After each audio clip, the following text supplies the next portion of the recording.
Good evening and welcome to the council meeting.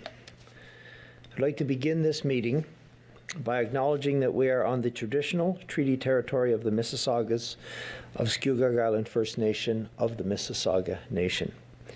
May we respectfully share in the responsibility of the stewardship and environmental protection of these ancestral lands. So if you could join me in a moment of reflection.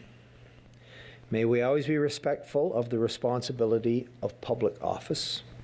May we accurately discern what is in the public good in our diverse community. May we work diligently in the best interests of our residents, and may we make wise decisions for the betterment of our town. Thank you. You may be seated.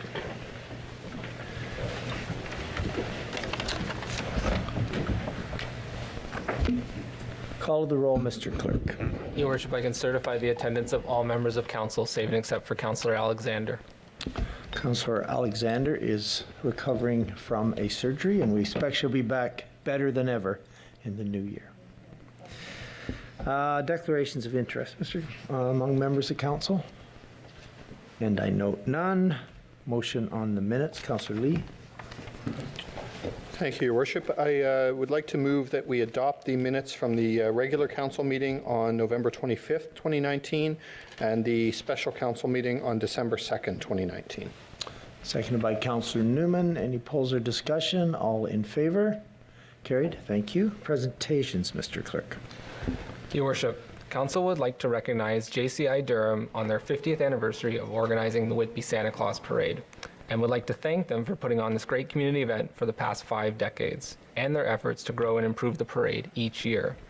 Thousands upon thousands of Whitby residents enjoy this event each year and are truly grateful for JCI's dedication. I'd like to ask that Gordon Holland, President, Deanna Vout, Secretary Treasurer, and Ralph Macon, Senator, join Mayor Mitchell on the dais to be recognized for this achievement, along with Councillor Leahy. As just an additional note, JCI Durham is a not-for-profit organization of young citizens in their 20s and 30s dedicated to creating positive change in Durham region. Wonderful.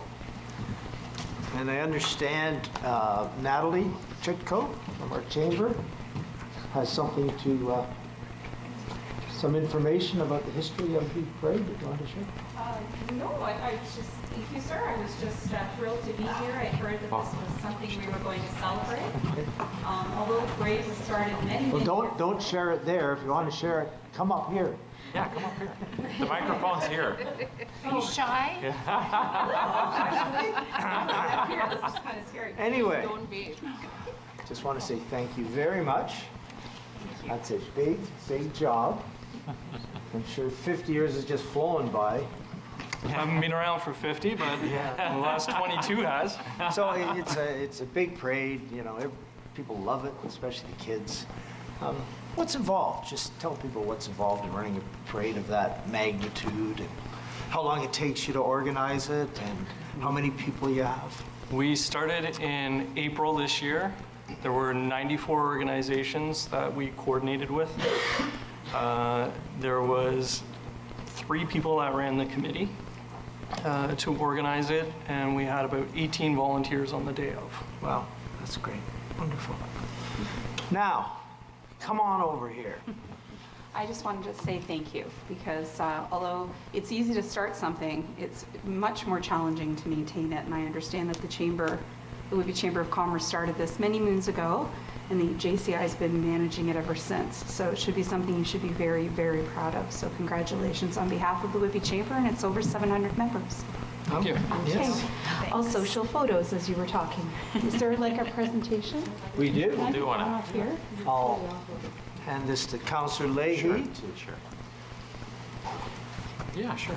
All right, so again, just from the mayor here, so congratulations to JCI Durham to mark the occasion of your 50th anniversary of organizing the Whitby Santa Claus Parade. So on behalf of all members of council and the residents of the town of Whitby, it's my pleasure to extend sincere congratulations to all the members, past and present, of JCI Durham, all that contribute to your successes as you celebrate 50 years of organizing the Santa Claus Parade here in Whitby and sharing the joy of this annual event with our town. Best wishes as always, Mayor Mitchell. So thank you so much. Thank you. Yeah. let's get, come on over here. Let's get in the middle and.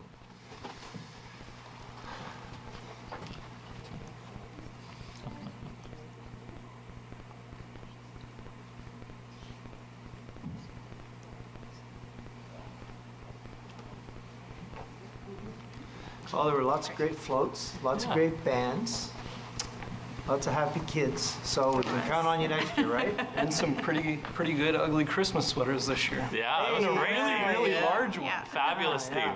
Hey, did you pick a winner on that? Not yet. No, it's tough. It's tough. Yeah. Anyway, we appreciate all you do. Thank you very much. Thank you for Thanks so being here much. tonight. Thank you. Have a very Merry Christmas. Yeah. We're happy. Thanks so much. Look forward to next year. And please thank your whole team for us. Thanks so much. Appreciate it. Thank you. Thanks. Okay, members of council, we have another happy event coming up, December 28th, 29th. I thought we should maybe get a group picture to celebrate hometown hockey so we can start getting in the mood, because people are getting in the mood.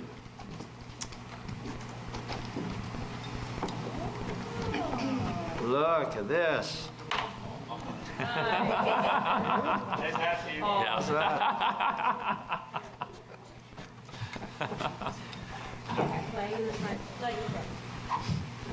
Ah, you're fine. Oh, I thought you were fine. thanks, Steve's got it right here. Here we go, here we go. Here we go. Got 5-minute recess to fix hair. Fix the. Can you read it? There. Sort of read the hometown there. There you go. Okay. Facing frontwards. Nice. Can you see You want my this? logo? Go on. I like the thumbs up. Should have brought some hockey sticks. All right. I know. Yeah. Ready? Hold on.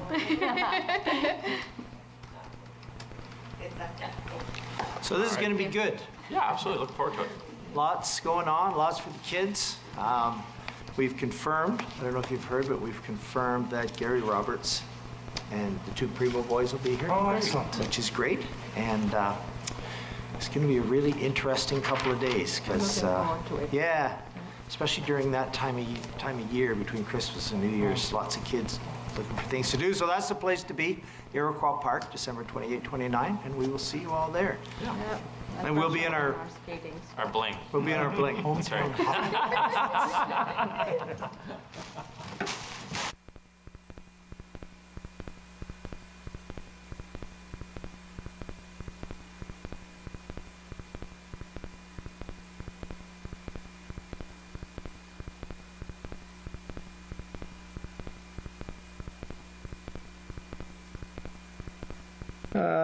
Delegations, none, Mr. Clerk? Thank you. Correspondence, Councillor Newman. Thank you, Your Worship. I move that the proclamations for Alzheimer's Awareness Month for the month of January 2020 and International Epilepsy Awareness Month for the month of March 2020 be endorsed. Okay, seconded by Councillor Leahy. Any discussion? All in favor? And carried. Thank you. Committee of the Whole Report, Planning and Development, Councillor Roy. Thank you, Mr. Mayor. I think there's a couple of individuals who'd like a consent agenda tonight. But unfortunately, we can't do that. I'm moving 6.2 to 6.5, 6.6, 6.7. I need a seconder on those. 6.1 is a draft motion in our green folder. 6.3 was referred at the committee, and 6.4 also has a draft motion. So 6.2, 6.5, 6.6, 6.7 first to start out with is moved. Okay, 6.2, 5, 6, and 7 are moved by Councillor Roy, seconded by Councillor Lee. Any polls on those items? Councillor Shahid? I know that. Thank you. I know that 6.1 there is a motion. I'd like to. That's not in front of us right now. That's fine. Yeah, 6.2, 6.5, 6.6, and 6.7. That's fine. Then nothing. Thank you. Sorry about that. Okay, thank you. Other polls? If not, all in favor and carried. Councillor Roy on 6.1. I'm going to move 6.1, and it's with relation to Plan Development Report, PL 96-19. At committee, the recommendation came forward to deny the amendment for the zoning of 143 Gerard Road. Okay. Want it read? If you'd like, or So whereas the proposal by Toronto Guild Investment Limited at 143 Gerard Road to build 14 semi-detached and 23 block townhouse units on a large lot in a single-family large lot neighborhood is wholly incompatible with the character of that neighborhood. And whereas the vehicle traffic which would exit onto existing two-lane Gerard Road in close proximity to the existing three-way stop will exacerbate current levels of congestion morning and evening, and will put the safety of pedestrians, cyclists, and motorists at risk, including children crossing Gerard Road to attend Dr. Robert Thornton Public School and St. Paul Catholic School. And whereas any density increase on this property is premature without direct access onto Manning Road East Extension, now therefore be it resolved that the Council of the Town of Whitby hereby denies the amendment to zoning bylaw number 1784 for 143 Gerard Road based on the above rationale. thank you very much. Same seconder, Councillor Lee. And in the circumstances of this, recorded vote might be in order. Councillor Roy? It's for a recorded vote, and I want to speak to the motion as well. Okay, so then there's a request for a recorded vote. Go ahead, Councillor Roy. Thank you very much, Mr. Mayor. With relation to this report that was brought to us, and we had many community members come out to express their concerns specifically around the traffic and the density of the development. I know that with this, it's a motion to deny the zoning bylaw. I do want to raise that, not tonight, but I know for the Committee of the Whole coming in January, but going forward, after this meeting, I took opportunity to do a little bit more research and look into some intensification, how it's affecting other municipalities across Canada. Not just Canada, but it's affecting many. I think it'd be one that this is our second example where we have done a denial about density and intensification. I think that going forward, we should be looking at our process of how we communicate to the neighbors, how we have in place potentially, and I know that staff have been working on this as well, a communication piece to help with the understanding of intensification. But there's also a great model of what has taken place within Vancouver, similar, and I had shared this just this past week with the Commissioner of Planning, of how we can look at the processes that are being done within Vancouver to look at how intensification is being handled. I have raised both through this process and through the last process where we had denied it. It's very unfortunate that we have in place with density that the impact onto an established neighborhood, older neighborhood, is one that we need to be looking at how proactively we can work with development rather than reactively and causing the impact and effect onto our community members. Because at the end of the day, when this goes back to LPAT, the reality is our control is lost. And what will that control end up bringing into our community? So we got to take control before, and there are some great examples of what are taking place, and we should be looking at how other communities are doing it. And I think one of it is already what's already starting to take place with our staff in creating a communication piece. But also that communication piece is one, that development that is coming into our community, and there's many similar developments. We don't want to be spending the taxpayer's dollar where the recommendation is driven by us and then the negative is impacted by us. Thank you, Councillor Roy. Great comments. Anyone have any further comments on this? Councillor Shahid?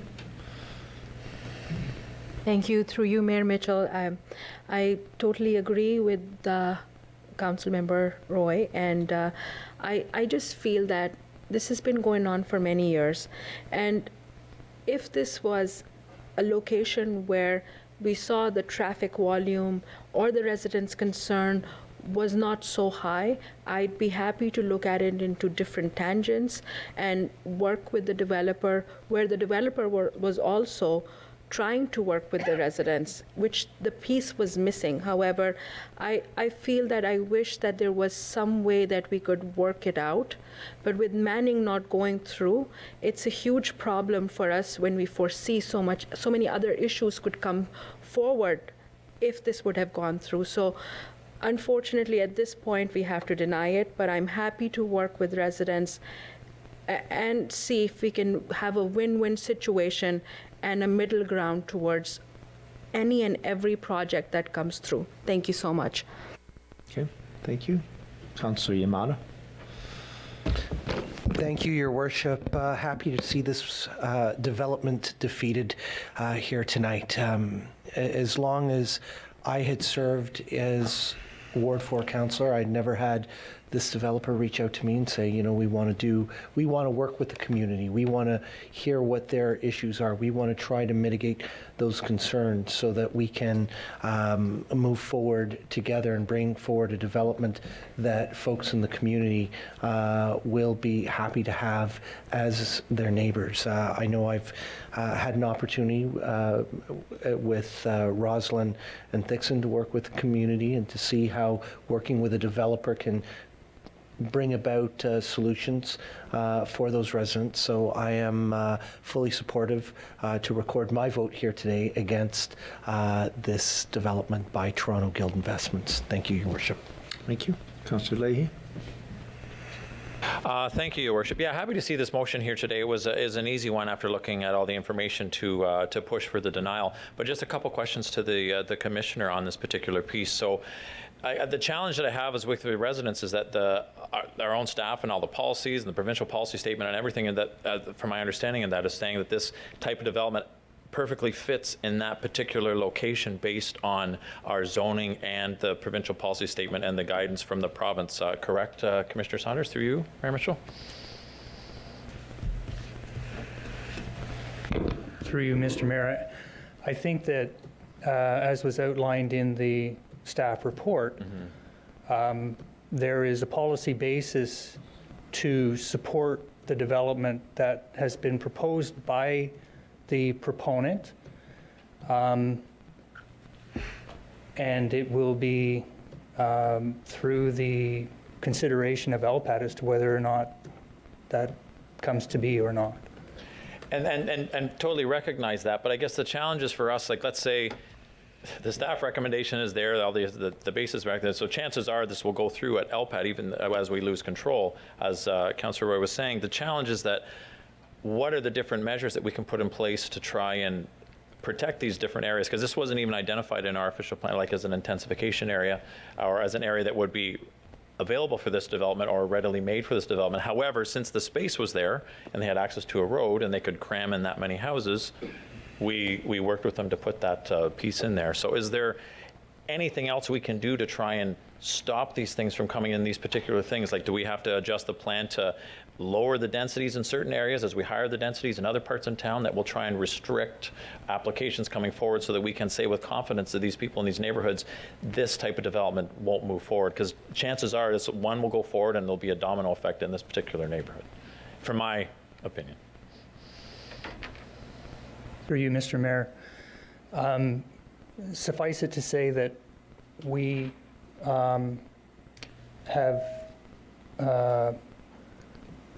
we've heard the position of council as it relates to two recent applications that were before us.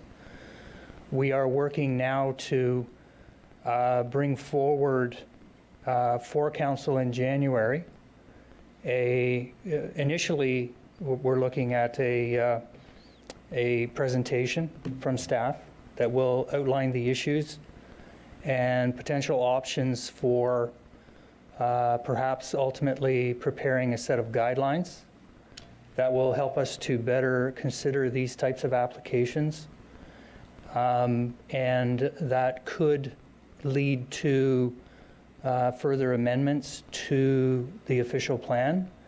It's important to remember that the provisions that are in the official plan that would even provide for the consideration of this type of application in this specific location are fairly new. And sometimes we learn by applying the policies, sometimes in a way that maybe was not contemplated entirely when they were crafted. And if that means going back and further amending the policy to address the concerns of council, that's what we will do. No, and I appreciate that, and that's really good news to hear, because that's part of the challenge when you say to residents is that even though it's a single home neighborhood, generally the space is there and the provisions exist to allow these particular developments to come forward, as we saw the recommendation from staff. So looking forward to those changes and those amendments so that we can say with confidence to these parts of town that this type of density will not be coming in, and then we're going to identify other parts of town where the density will be there, and we can meet our requirements from the province and keep the town the way we like it and the way that it's been for my whole life, and looking forward to that. Thank you very much. Councillor Newman? Thank you, Your Worship. Through Your Worship to Commissioner Saunders. As you are aware, there were 14 residents who attended the Committee of the Whole to register their opposition to this development. In relation to the suggestions that have been made at this meeting to look at the issue of intensification in various cities in Canada, do you see the issue as being a question of notice and communication at the front end, or do you see the issue as being a development by development specific approach?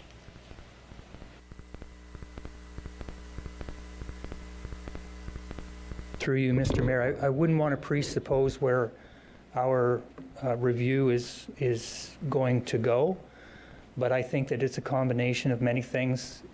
Consultation is certainly one of the priority matters, but there's also the issue of potentially better identifying areas where intensification should not be considered, in stable neighborhoods, for instance. Again, I wouldn't want to go too far this evening, but again, we will be coming to council with a presentation on some of the research that we've done thus far. And we'll be seeking some further direction from council to proceed further on a go-forward come January. Anyone further? Okay. Thank you for everyone for all those comments, and Commissioner Saunders in particular. I really appreciated your comments and look forward to that report, and hope it will also look at the information that Councillor Roy has provided about what we're going to do. I certainly don't think this is somehow something you can just manage through communications. There has to be sort of physical compatibility, and I'm not trying to understate the challenge, but I guess anyone living anywhere near Clements, for example, or anywhere near 143 Gerrard would say they're living in a stable neighborhood, and that's the challenge. If really high density goes there, what does a stable neighborhood mean? So again, I think the point's been well captured, particularly by Councillor Roy. The key point is we don't want to end up here again in this situation.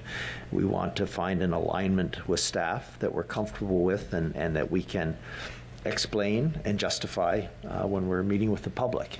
And when we get that in place, we'll probably be comfortable under the current guidelines.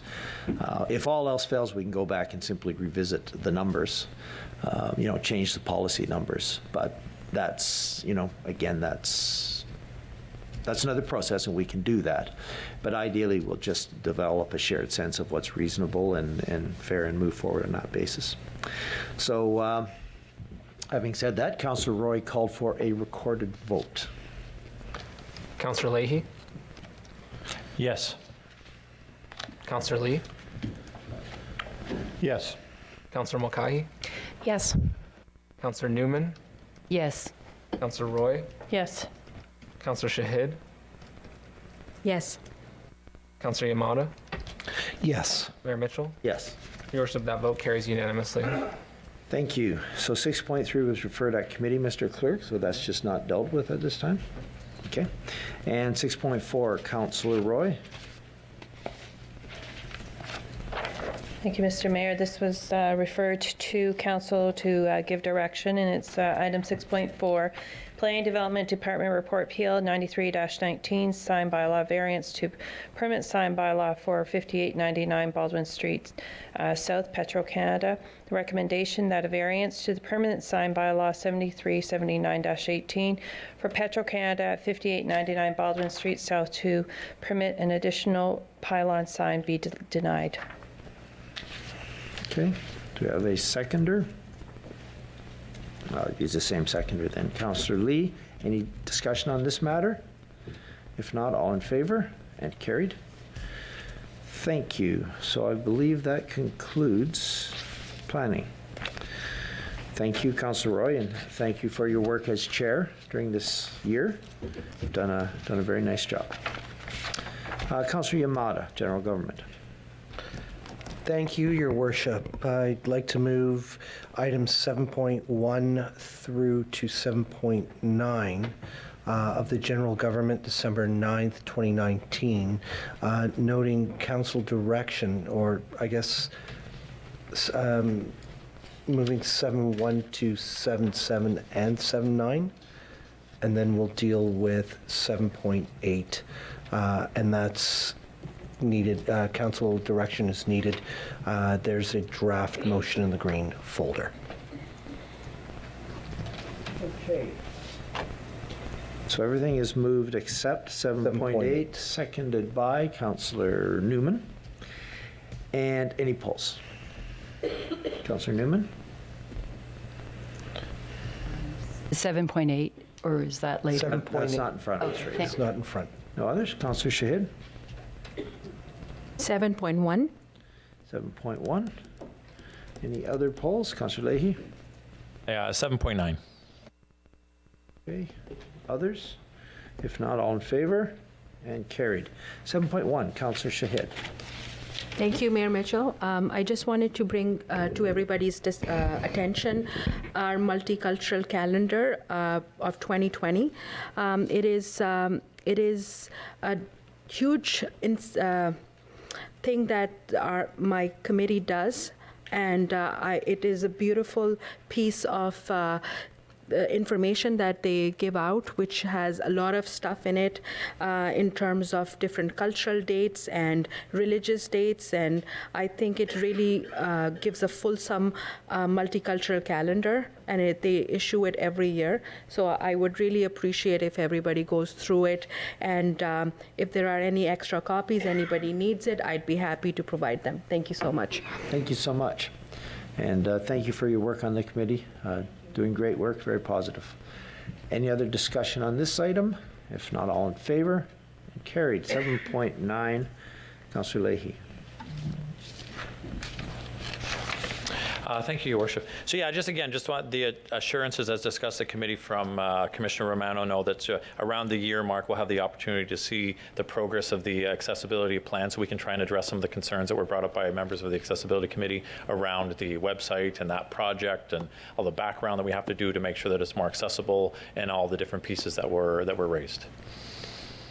Through you, Mr. Mayor, to Councillor Leahy, yes, we'll report back midpoint of the year with an update. Okay, no, I definitely appreciate that, and I recognize that we don't want to do the work twice, and that's going to take a little bit longer to do to make the accessible website, but there are some interim solutions that we're looking at in the next 6 to 12 months, so looking forward to that to try and get us on the step and the way to have a more accessible website. So I appreciate all the work of your department.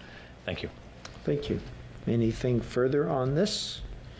Seeing none, all in favor? Okay, Councillor Yamada, 7.8. Move 7.8. This is the amended motion in the green folders. If members of council can take a look at the attachment to the staff report that includes the youth events that Councillor Newman had discussed at committee.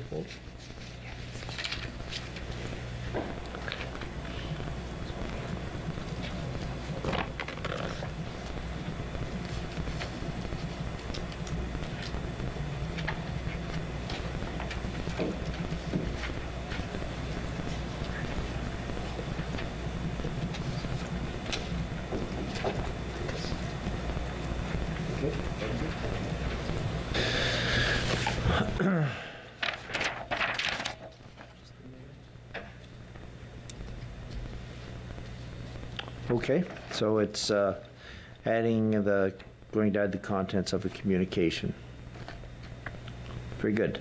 And you want to speak to this, Councillor Newman? Yes, thank you, Your Worship. I wanted to acknowledge Erica Botan and Lara Scott and their team for amending the attachment to the report that came before the Committee of the Whole, CAO 36-19, to include youth events and seniors events. That attachment was included, and so the motion simply makes reference to the amended attachment at item 1 and states that report CAO 36-19, including the revised attachment 1 special events 2020 calendar included in the December 11, 2019 memorandum from the Senior Manager of Corporate Communications be received for information. And the balance of the items 2 and 3 remain similar to the recommendations of that report. So I'm moving this, or? It's already moved. Okay, You're seconded. seconding it, yes. Thank you, and would ask for support. Okay, thank you. Any other discussion? If not, all in favor? That's carried. Thank you. Thank you, Councillor Yamada, for your work as Chair of General Government over the last year. And now we're moving to number 8.1, and there is an amended motion. I'll turn to Councillor Lee in the green folder. Thank you, Your Worship. Yes, this is a motion for the permanent sign bylaw variance process and bylaw review. I'll just read it quickly. Number 1, that staff be directed to review permanent sign bylaw number 7379-18 and to report to Council in 2020 on opportunities to reduce the number of sign variance requests, reduce digital signage across the town, and eliminate excessive sign permissions, including instances where 2 or more signs are permitted to advertise a single business use on a property. And number 2, that staff review the opportunity to align the boundary of downtown Brooklyn for the purpose of the permanent sign bylaw as shown in Schedule A to bylaw number 7379-18 with the downtown Brooklyn major central area in the Brooklyn secondary plan. Okay, so I am happy to second that. Any discussion on this? Councillor Deputy Mayor Mulcahy?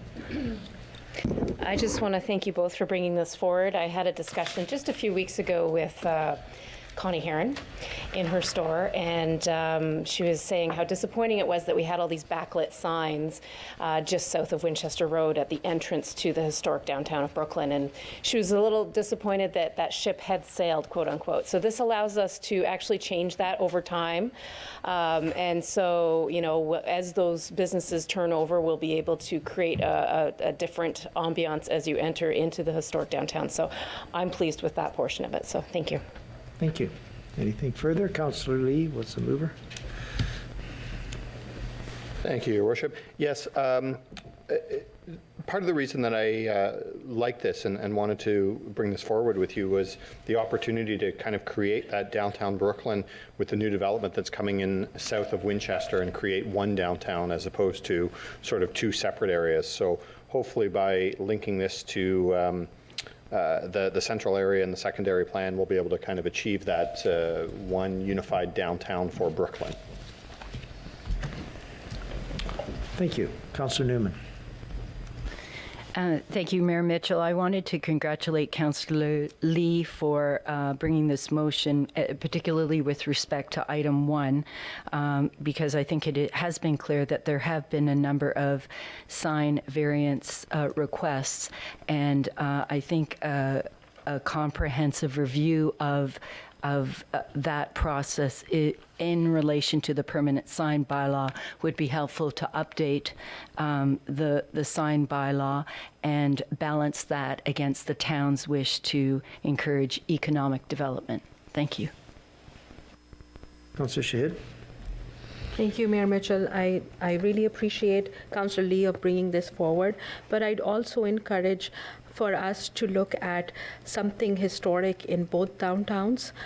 When I was visiting some historical places in east of Whitby, which I visited Quebec City, and I saw that their signage was uniform within one area, and I truly feel that we should adapt that in both of our downtowns and uniform signs to give us a feel of our historic downtowns. So I truly appreciate it and hoping that we can move in that direction. Thank you.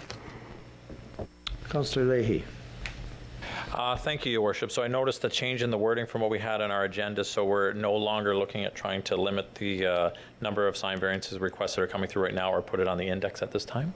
No, it's on there. It says opportunities to reduce the number of sign variance requests. The consideration was just to just say we're not going to approve any sign variances was maybe a little rigid. Yeah. So staff will come back and look at how we can basically send the message that, like, this is our sign bylaw and it's like we mean it. This is our sign bylaw. So it would have to be an exceptional scenario to justify variance. Okay. We've just, like everybody, this isn't aimed at anyone. We've just generally, if someone wants a variance, No problem. no problem.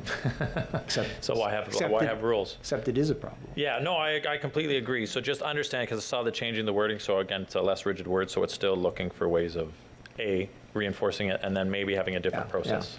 Okay, I appreciate that. Thank you. Okay, anyone else? So I too really appreciate Councillor Lee's initiative in bringing this forward. Certainly in the Brooklyn area, I would not expect full historic signage necessarily in the new area, but it to be a lot more compatible than just, here's the old town, here's the new town, and it's completely different, because it is supposed to be, an extension of the original downtown. So I think there's a real opportunity there. But again, I guess generally, signs are about attracting attention. And so a sign will attract attention, and then somebody else will put up a bigger sign, and then somebody else will put up more signs, and then somebody else will put up signs that move and flash. And it's just a race to the bottom in terms of the appearance of the community.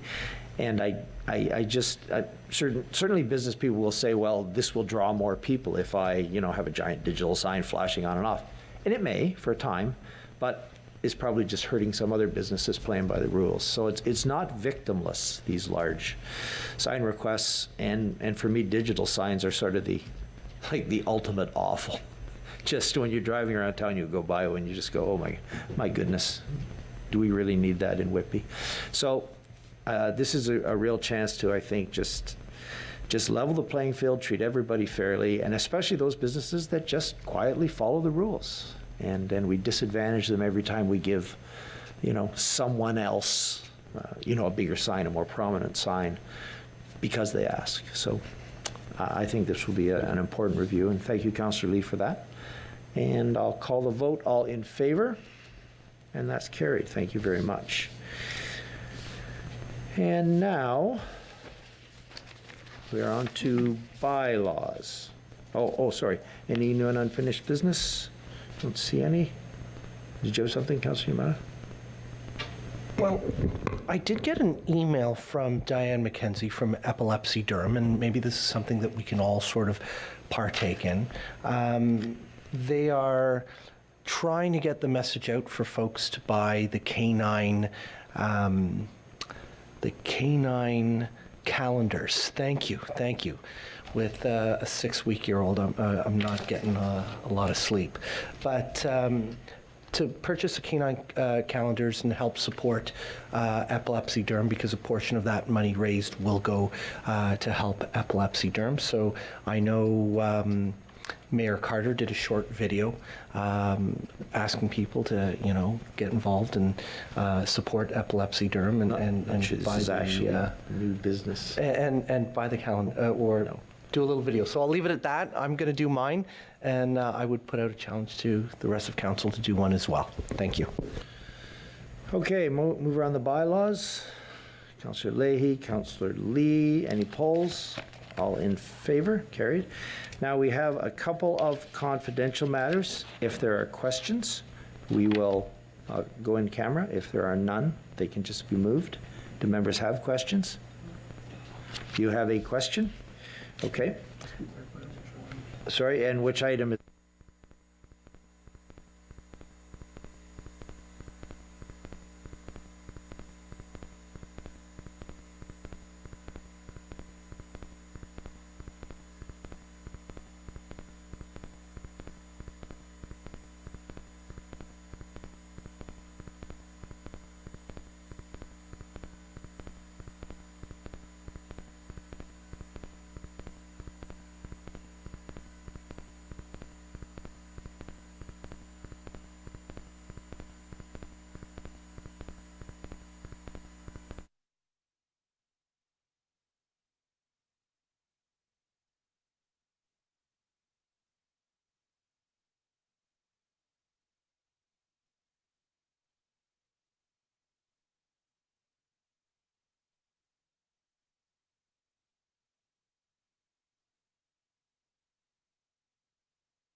Okay, during the closed portion of the meeting, council discussed personal matters about identifiable individuals.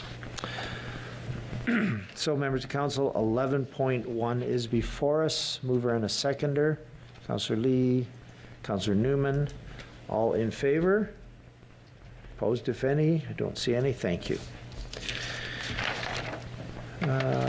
Confirmatory bylaw. Councillor Leahy, Councillor Newman, all in favor? Okay, just before I take adjournment, members of council, thank you. This is the end of our first year, and been some difficult issues we managed, and a pretty new council. So we've gotten to know each other a little better, and but throughout it all, despite some challenging issues, we've maintained a very professional and respectful and appropriate demeanor, and that's always been a source of pride on this council. So I look forward to great things in 2020, and I wish you all a very Merry Christmas and a Happy New Year. And motion to adjourn. And that was in lieu of a gift, I'm just saying. Councillor Shahin, second by Councillor Lee, all in favor. Thank you.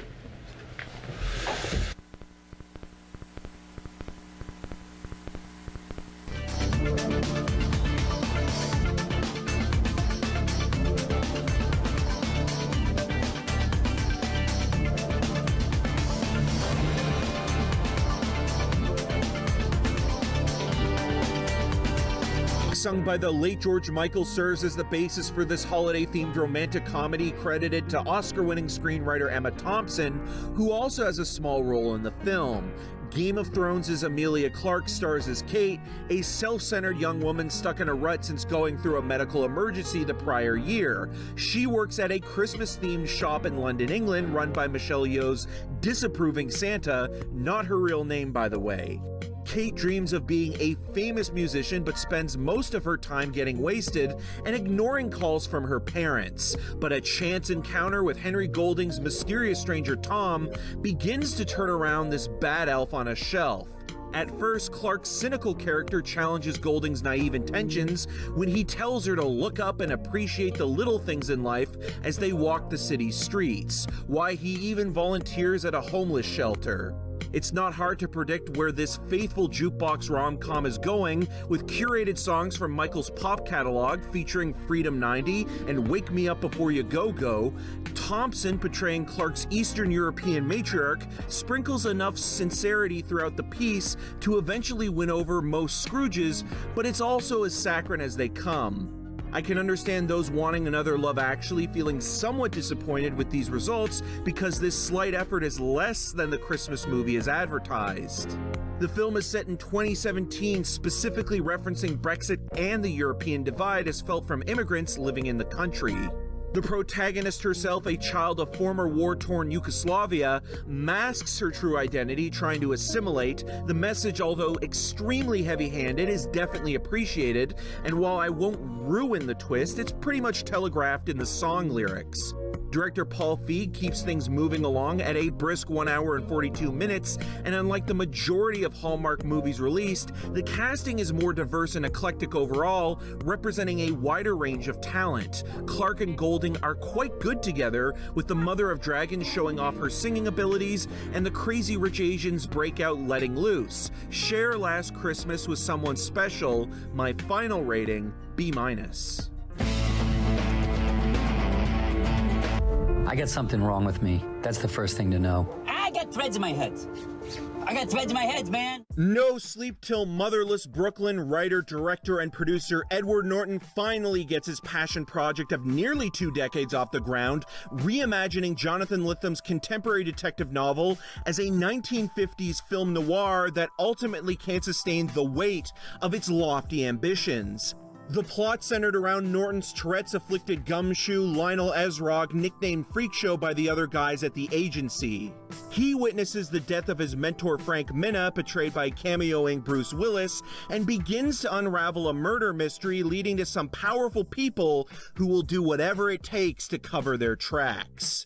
It's your classic underdog story about those brave enough to take on a corrupt system. You can tell Norton called in every favor along with cast and crew who believed enough in the three-time Oscar nominee's vision to work for scale to get this dream project made. The choice to transport the narrative to 1957 from 99 requires certain aesthetic considerations. For example, cinematographer Dick Pope shot the film in a pristine manner that looks too clean and digital for this era, as though it were behind-the-scenes documentary footage made for the Blu-ray. It especially hurts the interior scenes where the agency Norton's character works for resembles a Broadway stage on the big screen, complete with character actors like Dallas Roberts and Bobby Cannavale. This further emphasizes the stagey quality of the stilted production.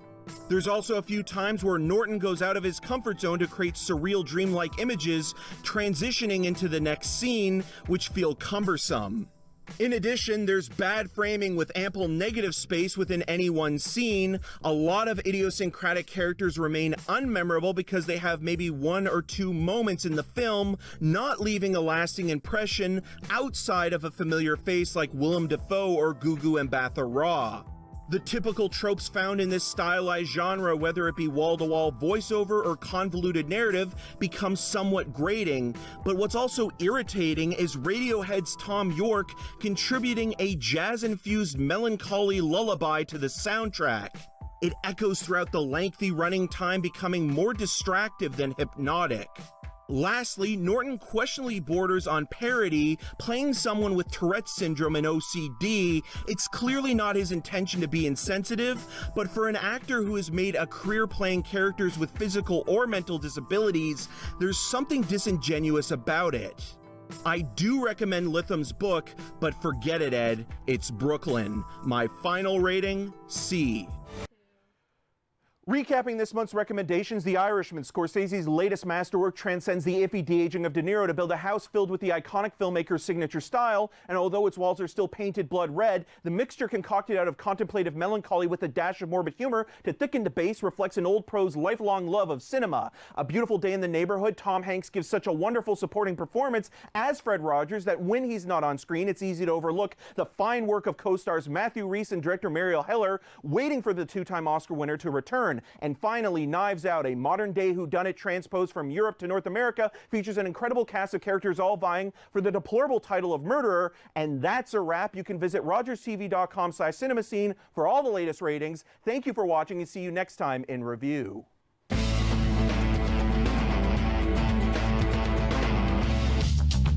This program is brought to you by Ignite TV. Now you're in command. Visit Rogers.com for more details.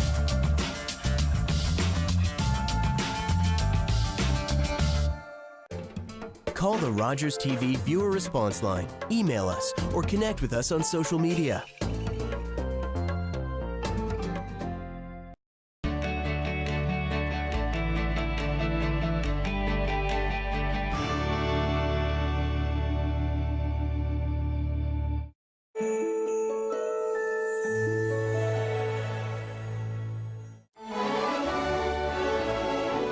I'm looking for perfection.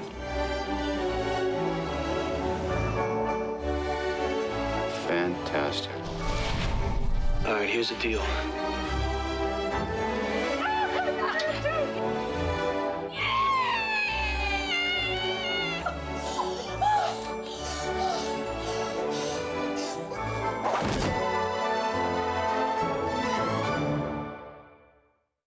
Dear everybody, you'll see thousands of images today.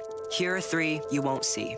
A girl who uses a walker eating ice cream with her friends. A young woman with a prosthetic leg modeling the latest denim trends. A kid who uses a wheelchair busting a dance move. You're influenced by the images you see and the ones you don't. It's time to include disability in the picture. Sign Holland Bloorview's Dear Everybody agreement and help create a world without stigma for kids and youth with disabilities. Visit deareverybody.ca.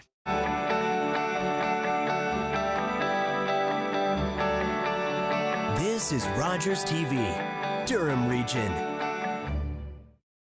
The opinions expressed in the following program are those of the participants and do not necessarily reflect those of Rogers nor Rogers TV.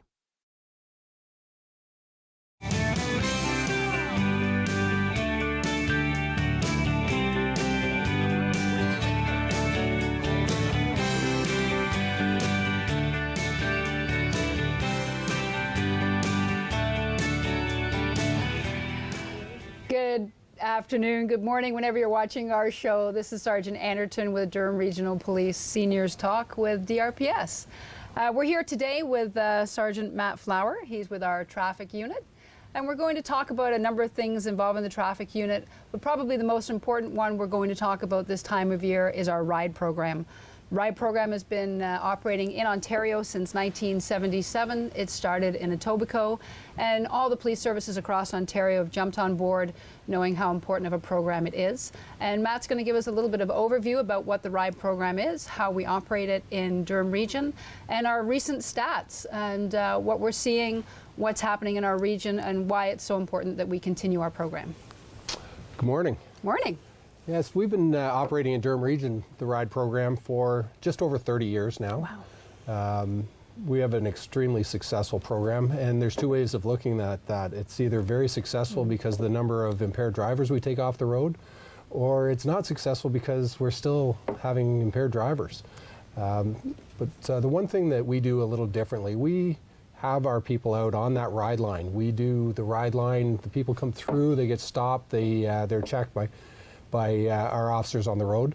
But we also do our ride in a little different way by using intelligence-led policing. Excellent. We find out where the events are. We know where major parties may be, things like hockey games, things like events in Toronto, the people coming in off the GO trains, things like that. We use that as our direction of where to put ride for those events. And we hope that that will be a deterrent for the drivers out there.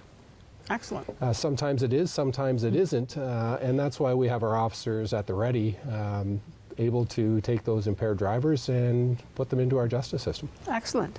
Now, you said the ride line. Can you explain for our viewers what the ride line looks like and how it operates? Yes. My apologies. That's okay. I use terms that I'm used to, yeah. and I will describe it to you. So when you're driving and you see the lights, we have what's called a ride bus. It's a big, basically recreational vehicle with ride written across it. Right. And it's very, very visible to the driver. And then we have our officers on the side of the road, pylons out, and the traffic is directed into those ride areas.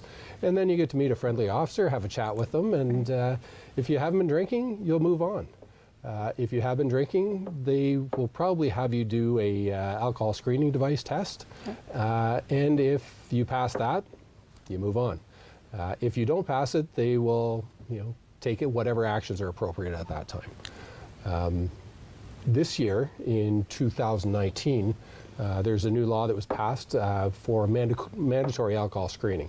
So mandatory alcohol screening means if you come into that line, they stop you, they can have you blow into a alcohol screening device without any you don't have to say I was drinking, I wasn't drinking.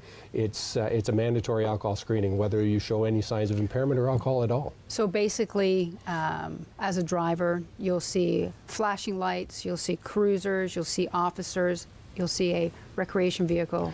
With ride written on it. With ride written on it, and a bunch of pylons that are kind of funneling you into where you go. So you actually can't miss where you need to go. That's right. You can't miss where you go. Just drive, pay attention to the directions of the officers. You'll see them with their the flashlights with the orange cones on them, directing you down.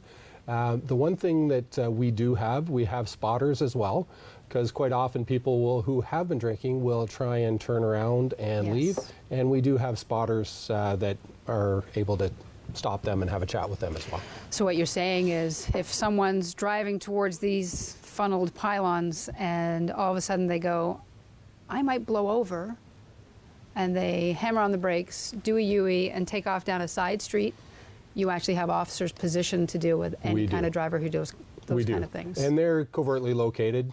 You won't see them as you're driving by, but they'll see you doing the U-turn and trying to avoid that ride area. Excellent. So as someone who, let's say it's someone who doesn't get out too much, they don't drive a lot, is there any specific instructions besides, just go where you're supposed to, that you can give someone who's, I would say for someone who's never seen a ride program before and they come around a corner or they, come over a hill and they see the ride program in front of them, some people will start to panic. Yeah, there's no need to panic. If you haven't participated in consuming alcohol at that time, basically what it is, it's no different than a construction zone or anything else.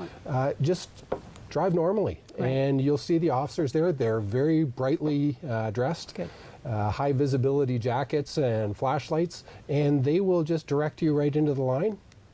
Just come in, be friendly, and you'll be through the line in no time at all. And so if you have had, let's say you've had a drink or two at a Christmas gathering, should they be telling the officers exactly what they've had to drink? Absolutely. If you've had one or two, there's no reason to try and hide it. What we're asking you, if you've been at a Christmas event, take an Uber, take a taxi, find an alternate way to get home. If you want to go and enjoy your time and have a couple of drinks, plan for that.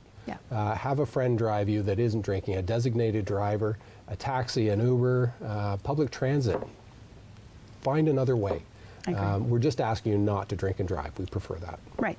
Because sometimes just having that one or two drinks, depending on, my understanding is it's sleep, how much food you've had. Absolutely.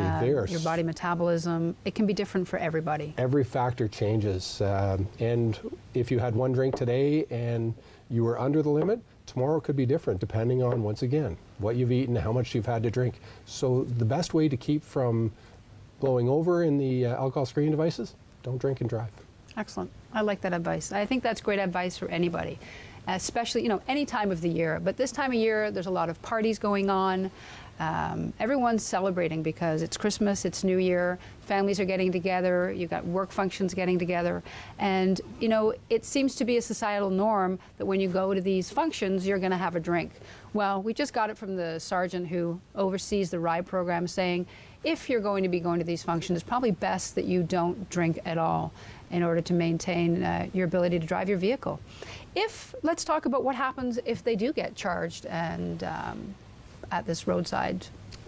Well, there's a number of different things that can happen. If you are in a warning area. What is a warning area?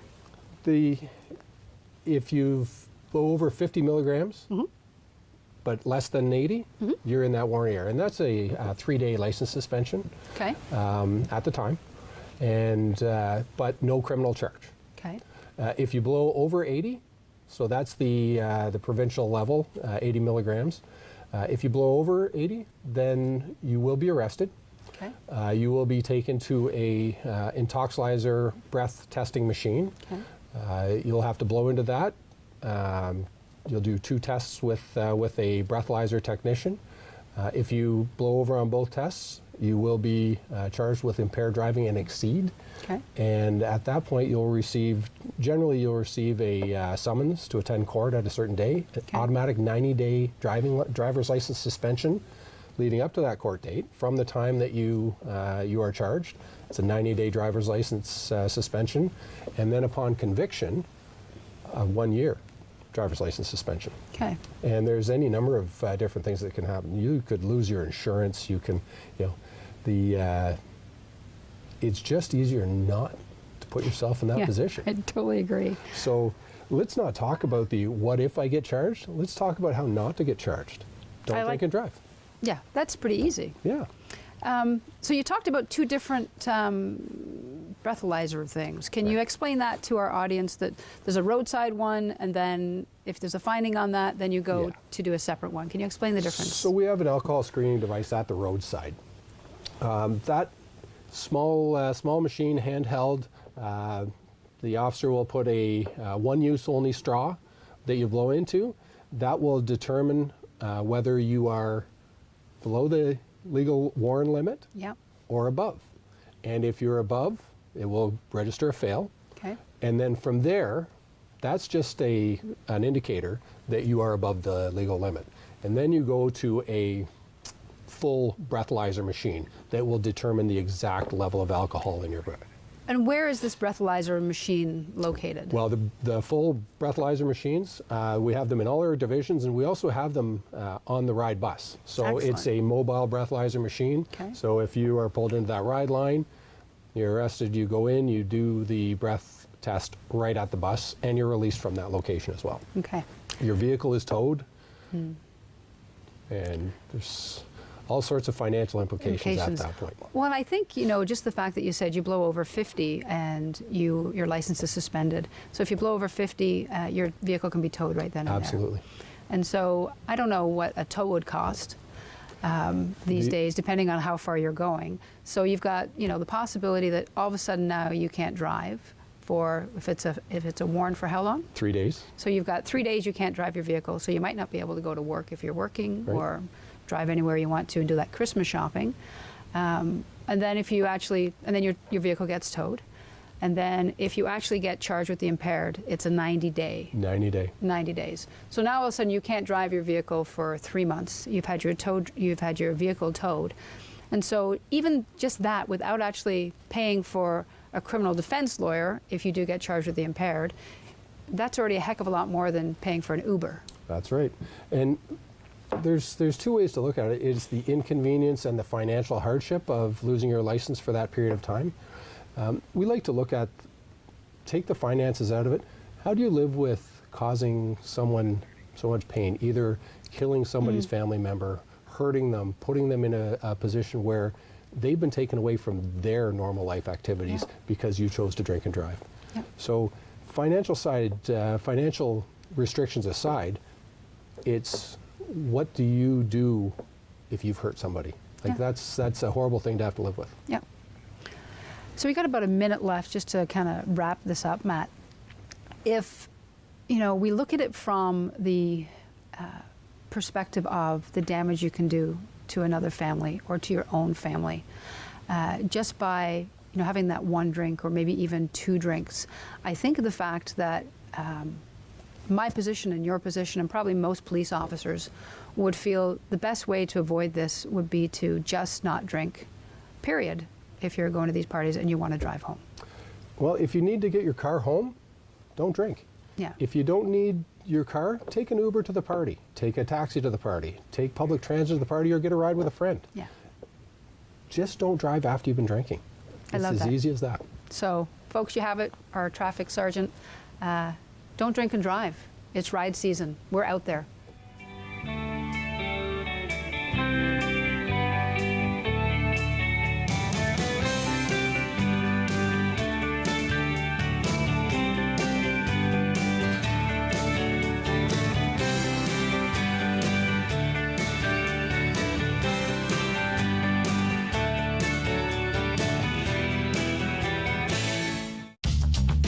This program is brought to you by Ignite TV.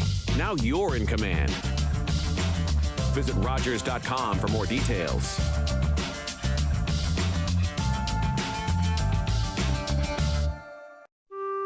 Saul? Toast is burning. Toast is not.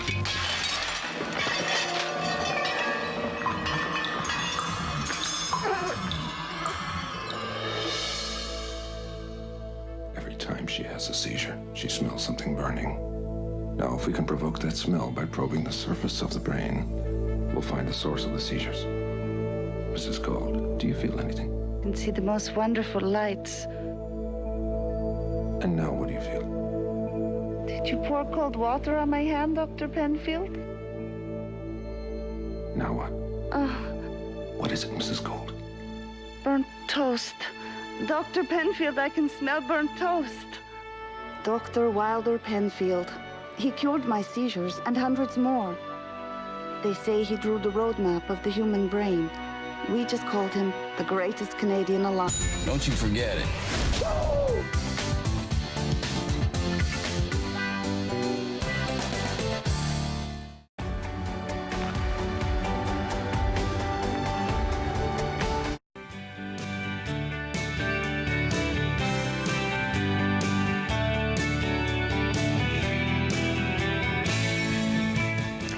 Hi, welcome back to Seniors Talk with DRPS. I'm Sergeant Deborah Anderton.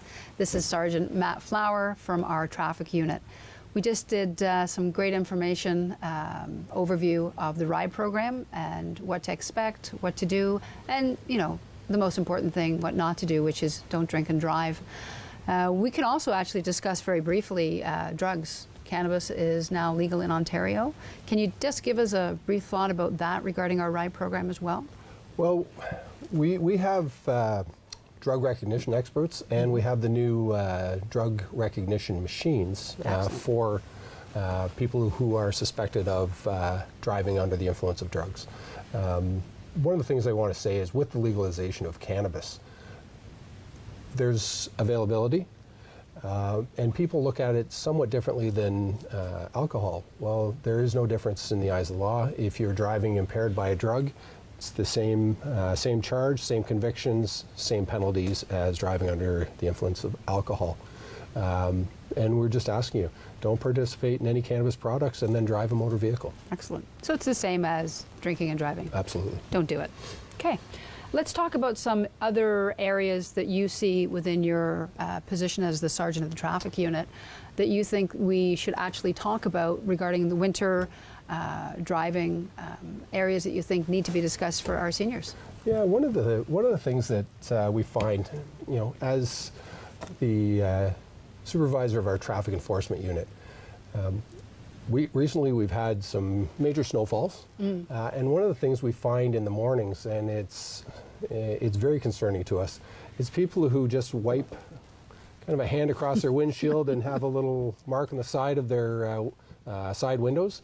And this is extremely dangerous. If you expect to be able to see all the traffic around you and pedestrians with that clearance of your windshield, it's basically, there is a Highway Traffic Act offense of driving with an obstructed windshield. So what we're asking you, make sure, warm up your car. Make sure you scrape all the windows, for your safety and for the safety of the driving public. Yeah. Make sure you can see clearly all the way around your vehicle. That's very important. Somebody mentioned, I think in the office a week or so ago, about ice and snow on the top of your vehicle. Can you speak to that? Especially when you get up to highway speeds and you have ice and snow on the top of your vehicle, it doesn't affect you. You're driving along and it doesn't, but the car that is driving behind you is getting chunks of ice or snow onto their windshield, and it affects their visibility. Yeah. So, take your snow brush, clear your whole car off. Yeah. It's just safer for you, safer for everybody else around you. If that person can't see that you're slowing down because all the snow and ice is coming off of your car, there's a chance that they may rear end you. Yes. Great. Thanks for that. Let's talk about aggressive driving. Can we talk about that? Yeah, aggressive driving is, it encompasses so many different things. Not stopping at stoplights, stop signs, speeding, tailgating. Tailgating. That's one of. It's a pet peeve of it's mine too, yeah. What we're asking, if somebody's tailgating you, slow down and pull over. Let them get by you. Leave yourself enough time to get somewhere where you don't have to drive aggressively because you're late. Plan for what you're doing. Be out on the road. Be cognizant of everything that's going on around you. And make sure that if you haven't left enough time, you're going to be late. Don't speed up. Don't go through those stop signs. Don't go through those stop lights. The only thing that's going to happen is either you're going to meet one of the fellows I work with, and that sometimes not that pleasant, or you could be involved in a collision, and that's even less pleasant. Right. So, do you think the incidence of aggressive driving has become worse over the years, or has it become less? You hear the stories, or is it just that our media is, we hear more about it these days? What do you think? You've been an officer for how many years now?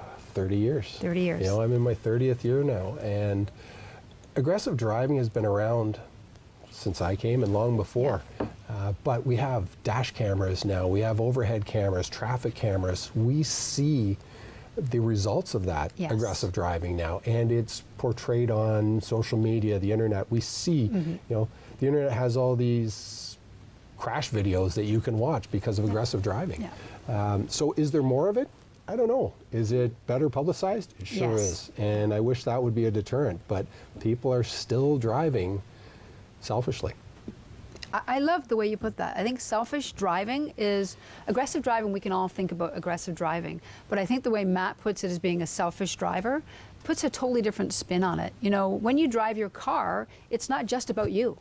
You have to drive your car with the thought as I'm driving my car with regards to every single person around me.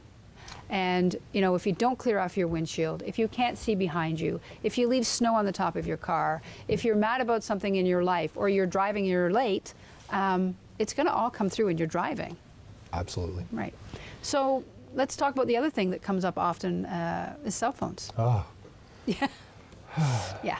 The convenience that is the scourge of the traffic world. Cell phones, put them down. You know, as far as I'm concerned, the best thing you can do with your cell phone when you get in your car is put it in your glove box. That's a great idea. I've always said, you know, box it up. Put it in your glove box, then it's not a temptation. Yeah. And I'm asking people that, you know, when you get a new car, most cars built since 2009, 2010 have Bluetooth technology. Yeah. If you don't understand how to hook up your cell phone to that Bluetooth technology in your car, go in and see your dealer. Your dealer will give you a hand setting up that Bluetooth technology. And then if you want to talk on the phone, it's coming through the speakers. But even when you're speaking on the phone and it's coming through the speakers, it's still a distraction. Yes. You know, we're asking you to use that Bluetooth technology, but if you don't need to use the phone, don't have that distraction. Put it in the glove box, get it when you stop the car. I think that's a great idea. And I think, I don't think it's our seniors that are the ones that are really using the cell phone when they're driving. I think it's our younger generation for the most part. But most seniors know a younger person, and maybe you could take the time to talk to them about that cell phone use. We've all seen the videos online or on social media of the people that are sending texts, and the next thing you know, they're in the back of a tractor trailer. We don't want that to happen to anybody that we know or love. Equally as dangerous as impaired driving. Yes, yeah, that's a good correlation there. You're impaired by distraction. Yeah, excellent. So, you know, you've given us some really great tips about driving. We've talked about the RIDE program, aggressive driving, winter driving. I think the foundation for all of this, though, is, you know, slow down. You know, if you're going to be late, you're going to be speeding. We don't want that. Make the time so that you're not late for things. Build that extra time, and I think most of our seniors, not most, many of our seniors are retired and will actually have that time built in. Slowing down, I think, has been a huge, it comes up all the time that everyone's driving too fast. You know, our technology, you know, we have to be on top of things all the time. We need to get here, we need to get there. It's Christmas time, we're going to be late, we're late for a family function. And speed kills. You know what? If you're late and you're speeding and you're in a collision, you're not getting there. Right. Slow down. It's like the tortoise and the hare. Mm-hmm. You know, that old fable. You know, the hare was in a rush to get everywhere and was beaten by the slow tortoise. Yeah. You know, plan ahead, know your route, slow down, don't be aggressive. You're going to get there. Yeah. You know, it's much better to arrive than it is to rush. And never get there. And never get there. Yeah, great. Thanks, Matt. You've been a police officer for 30 years. Almost 30 years. Almost 30 years. Don't rush me. Yeah. So you have a little bit of time left before you go. Yeah. You've done many, many things in your career. I have. I've been very fortunate. So I have. Can you tell us a little bit about your career? Sure. So that everyone knows who you are, where you're coming from, and why your depth of knowledge is important for us. Well, in these past almost 30 years, I've had the opportunity to work frontline policing, and that's where I got my love of traffic safety. Right. So for a big portion of my career, I worked frontline policing. I always felt that traffic stops were the best way to meet people. Yeah. You know, I get to have a chat with them, whether there was an offense or no offense. Mm-hmm. You get to meet the public that you're serving. Yeah. I moved from there into our intelligence branch, and I worked in the gang unit, and from there I moved on to, I spent 6 years working outlaw motorcycle gangs, which was fascinating, and I really enjoyed that work. Right. But when the time was up to finish, time was up to finish. Right. And I wanted to go back into traffic safety. Okay. And when I left the intelligence office in biker enforcement, I had the opportunity to become the sergeant in the traffic enforcement unit. And with the traffic enforcement unit, it's really enjoyable because I have traffic enforcement officers, the RIDE team, all the Harley-Davidson motorcycles for our traffic officers, the Marine unit, as well as air support with our helicopter unit. So you oversee a lot of units. I oversee a lot of units, and I have a team of very, very dedicated officers. Yeah. So they make my job easy, and I'm so proud to serve with them. That's great. So you've done a lot of wonderful things for our region in your almost 30 years. In my almost 30 years. I feel the region's done a lot for me as well. Yeah. So I've enjoyed every moment of it, and I look forward to the future. Great. So when are you going to retire? Well, you can a lot of people ask start me watching that. our show. I watched your show already. Oh, okay then. I have the opportunity to retire after 30 years, but that'll be an audible. I'll call an audible and decide when I'm going to put in my retirement papers. But while I'm still enjoying work, I think we'll continue on. Keep going on. Yeah. So what would be? So would you say this is your favorite position so far, or front? You spoke highly of all your positions. Yeah. You know what? It is such. Everybody always says you have such a tough job, and for the men and women that do this, it takes its toll. Mm-hmm. But I've been very fortunate during my career to be able to move around to different aspects of that career. Mm-hmm. Frontline policing to intelligence, and each of them are different. So it's a renewed vigor in Yes. each position. And each place I've worked, the dedication of the officers there is incredible. I have a traffic unit that goes above and beyond every day, and their number one commitment is roadway safety. Yeah. And I say this every time I leave somewhere. It's been the favorite place that I've ever worked. Right. And then I move on to the next place, and these guys are great too. But the men and women of Durham Regional Police do a fantastic job in all the capacities that they're in, and I really tip my hat to them. You know what? I think we can end our show on that. I think that says it all. And I just want to say thank you for joining us today and sharing all your knowledge with all our seniors here in Durham Region. Thank you for having me. Pleasure.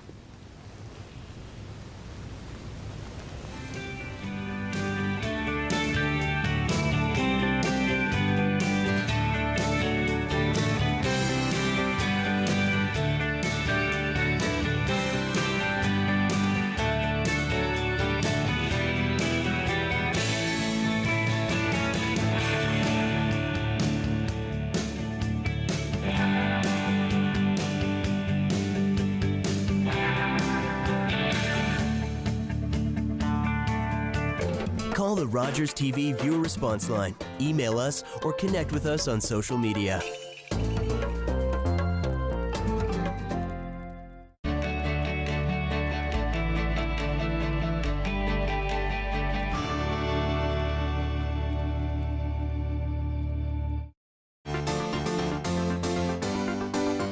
I watch him play. I haven't played pro hockey in about 15 years. We could take the championship. And you're gambling everybody's hopes and dreams on this wild kid. For 27 years, I dreamt of you. We need to finish it. I've seen all of us die. It consumes us from the inside. So we don't have a choice anymore.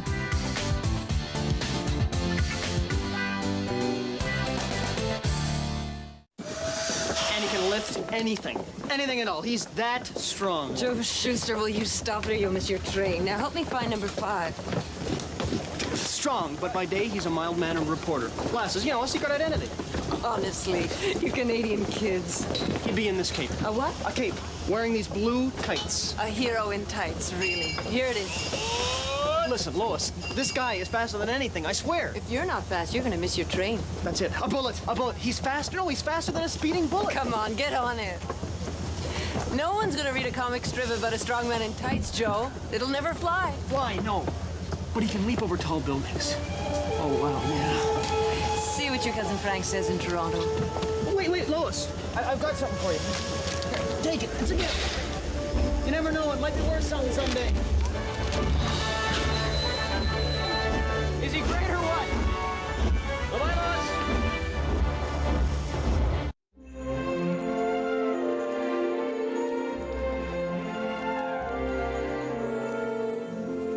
This is Rogers TV. Securing your recycling in a few steps is simple, like bundling your cardboard separately. These bundles can act as a lid for your blue box or placing heavier items such as magazines on top of papers with no material above the rim. Welcome to What's on Durham. I'm your host, Anna Hook, and if you're looking for family-friendly things to do in December, then you've come to the right place. We have a great group of guests ready to share their kid-friendly events and activities, plus we'll catch up on location with this month's Kid Fun experts, Isabel, Kurt, and Hannah. So sit back and relax as we share everything you need to know to keep your family busy this December.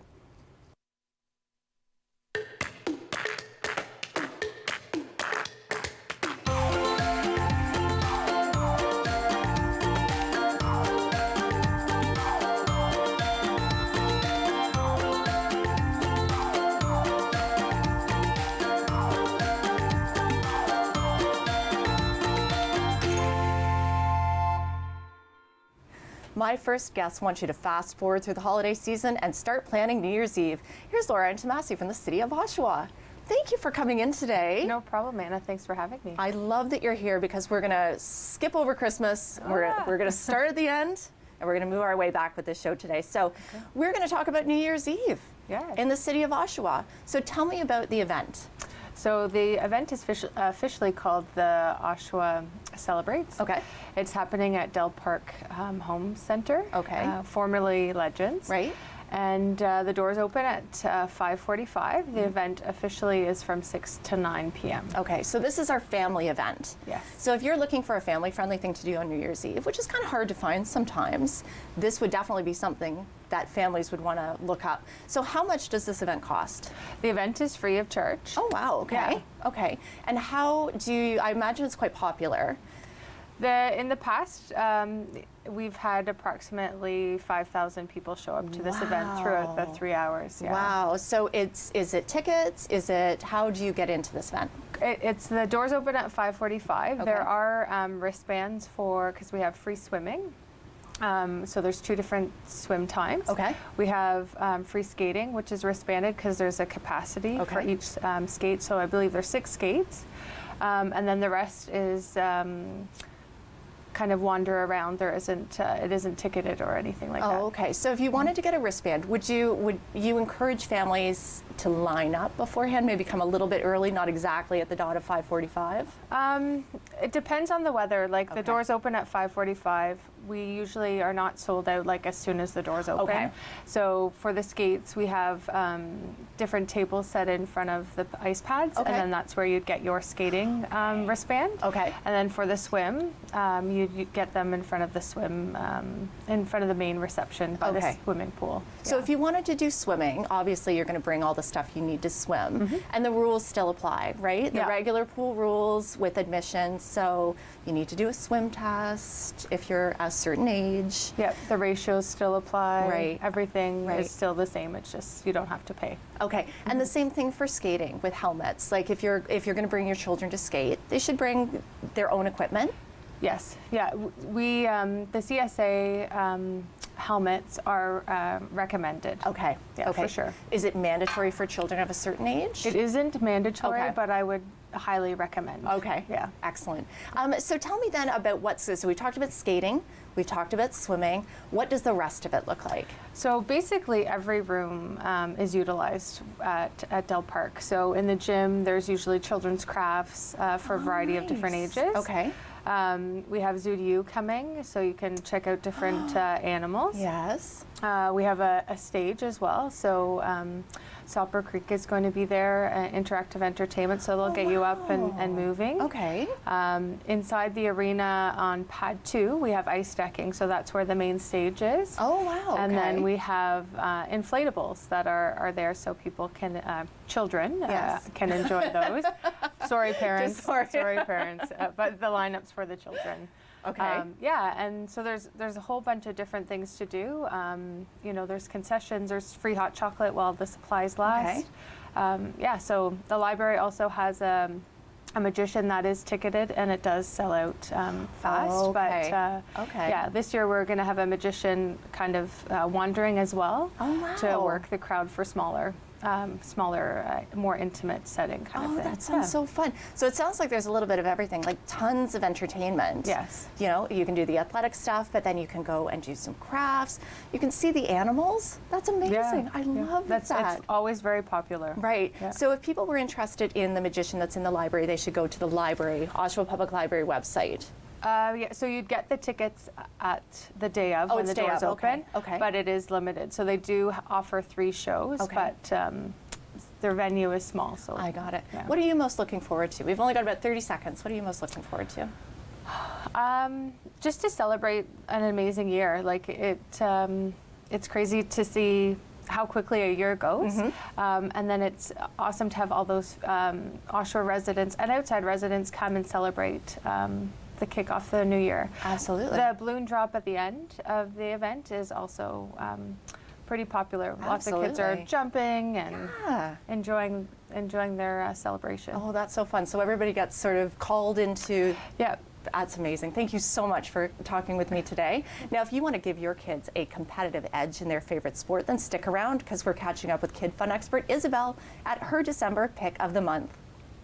Hi guys, I'm Isabel, and I'm at the Barn Elite Performance Center talking with Kevin. Hi Kevin, tell me about the barn. Well, the barn's an elite performance center where we train all kinds of athletes, from hockey players, lacrosse players, volleyball players, and any sport you can play. What training programs do you offer for kids? We offer very specific training programs to individuals. So if you're a volleyball player, your program would be tailored to you. If you're a hockey player, your program would be tailored to you. How many coaches do you have on staff? We have probably 15 different coaches on staff, 5 or so in the gym, 5 or so in the hockey arena, and 5 in the goalie training. Can my parents train here too? Absolutely. We have a ton of parents that train here as well. When they drop off their kid to train for hockey, they can come in the gym and work out and leave at the same time, both ready to go. Do you also offer birthday parties? We do. We have birthday parties on our ninja course. We have an American Ninja Warrior course where we do birthday parties there. Thanks for talking with me today. Thank you. Now back to Anna in the studio. My next guests want you to take your family on a trip back in time this Christmas. So please welcome Lisa and Raven Johnson and Julie Ditta. Thank you very much for coming. Thanks for having us. So Julie, you are the president of the Whitby Historic Society. That's correct. Can you tell me a little bit about what the Whitby Historic Society is? So the Whitby Historical Society is a non-profit organization. It's a charity. We've been around for 50 years. Okay. And since 2015, we have run and operated the Lind House Museum, located at Brock and Burns in Whitby. And it is a fabulous place. We run all kinds of programs for families. We have teen speaker nights. We have mystic nights. We have Easter hunts for the kids. Wow. We have music nights, workshops, and lectures. And there's always something happening at the Lind House Museum. It's a really hidden gem, an unknown gem. It sounds like in it. Whitby. And the house itself is a fabulous place to visit, and we hold daily tours. But coming up is a special week dedicated just to Christmas and our candlelight tours. And Lisa, our manager, is going to talk about that. Thank you for coming, Lisa. Thank you. So I noticed that you have come from 1870 approximately here. Yes. So tell me about the lamplight tours. So the candlelight tours are a week of evening events. It's going to be, you get to go through the house. So Lind House is Durham Region's oldest home. Is it? It's really exciting. Is yes. it really? Yes, it is. Wow. I did not know that. Yeah, and so what we're going to do is you get to go through guided tours with costumed guides who are going to lead you through the house, which is going to be beautifully decorated for the season. And you're going to get to try some Victorian treats, and we also have free cider, hot cocoa for the kids. We have a special display this year. It's called Toys of the Past. So it's a new exhibit, and we're going to be showing parts of our collection that aren't always on display. And it's antique and vintage toys, so that should be lots of fun. It's going to be fun for the whole family. Yeah. And we have musical guests, so you can come along and sing a carol with one of our musical guests. Oh, wow. And of course, we have shopping opportunities. You can shop from local artists and crafters in our gift shop, the Warren General Store. So yeah, it's a very exciting event. Really beautiful, something memorable. Yeah, it sounds for like the whole it. family. And it's candlelight. Yes, it's by candlelight. So yes, and the house was originally at Highway 2 and McQuay, where Really? Yeah, and it was Okay. moved to Cullen Gardens for quite a long time. Right. And then in 2013, it was moved to its present location. Wow. So it has quite a story. It really is, and Wow. you can read all about it and hear all about it during the tours. Yeah. And as I said, we always just have something happening Yeah. at the museum, and you can check our website. You can become a member. Okay.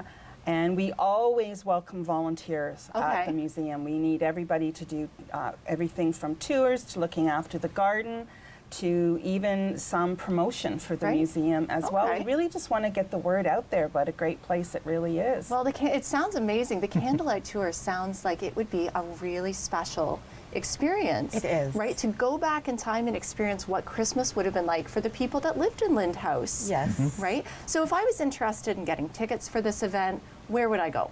Well, the event is by donation, so you Okay. just come on it's December 9th to 13th every evening, 7 to 9 p.m. Okay. And so just come on in. Tours are always starting. It's on a rotation, so Okay. all you have to do is walk in and say, I want to join one of the tours. And is there an age recommendation? I can't imagine this would be a scary event. Oh, no, to no, keep no, the little kids no. away from. It's a very But cozy event. Very cozy, so you could even bring appropriate for little kids. Oh, definitely. When Definitely. you're We have getting a in lot of little children who go through. Yeah, and I'm sorry, enjoy. remind me of the date. It's December 9th to the 13th. 9th to the 13th. So Monday to Friday, every evening, 7 Yeah. to 9 p.m. Okay. Oh, and the main floor of the house is accessible. Okay.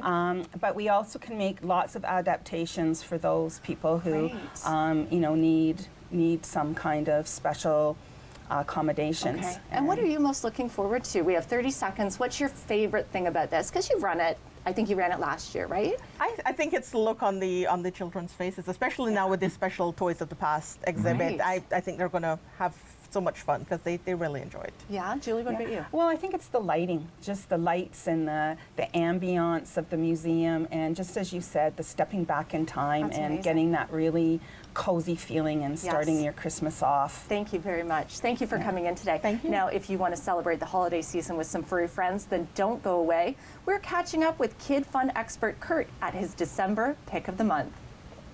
Hi everyone, I'm Kurt, and I'm at Windreach Farms in Ashburn talking with Ross. Hi Ross, tell me about the Holly Jolly Jubilee. Hey Kurt, thanks for coming out.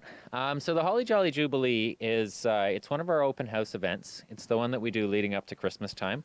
And what we like to do is invite folks out from the community that normally don't have a chance to participate here at the farm to get a feel for what we do here, meet some of our animals, and meet Santa. Santa will be here. We'll have some local artisans here selling crafts and lots of fun activities for kids and families alike.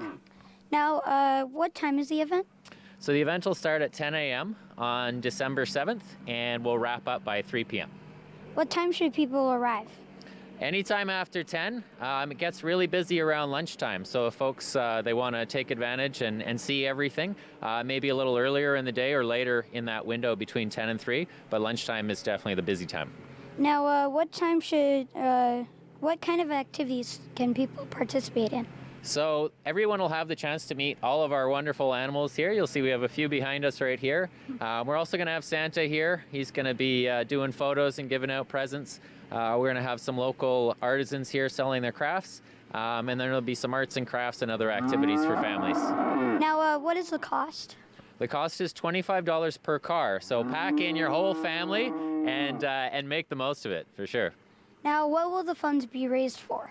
So the funds will all go to support the programs that we do on an average week, which are all geared towards helping people with disabilities and different special needs. So what we do is we try to provide life-enriching activities for folks in a farm environment that really don't have anywhere else to go. So that's where your funds will go to. All right. Well, thank you for talking to me. Thank you for talking to me, Ross. Thanks so much, Kurt. Back to Anna in the studio.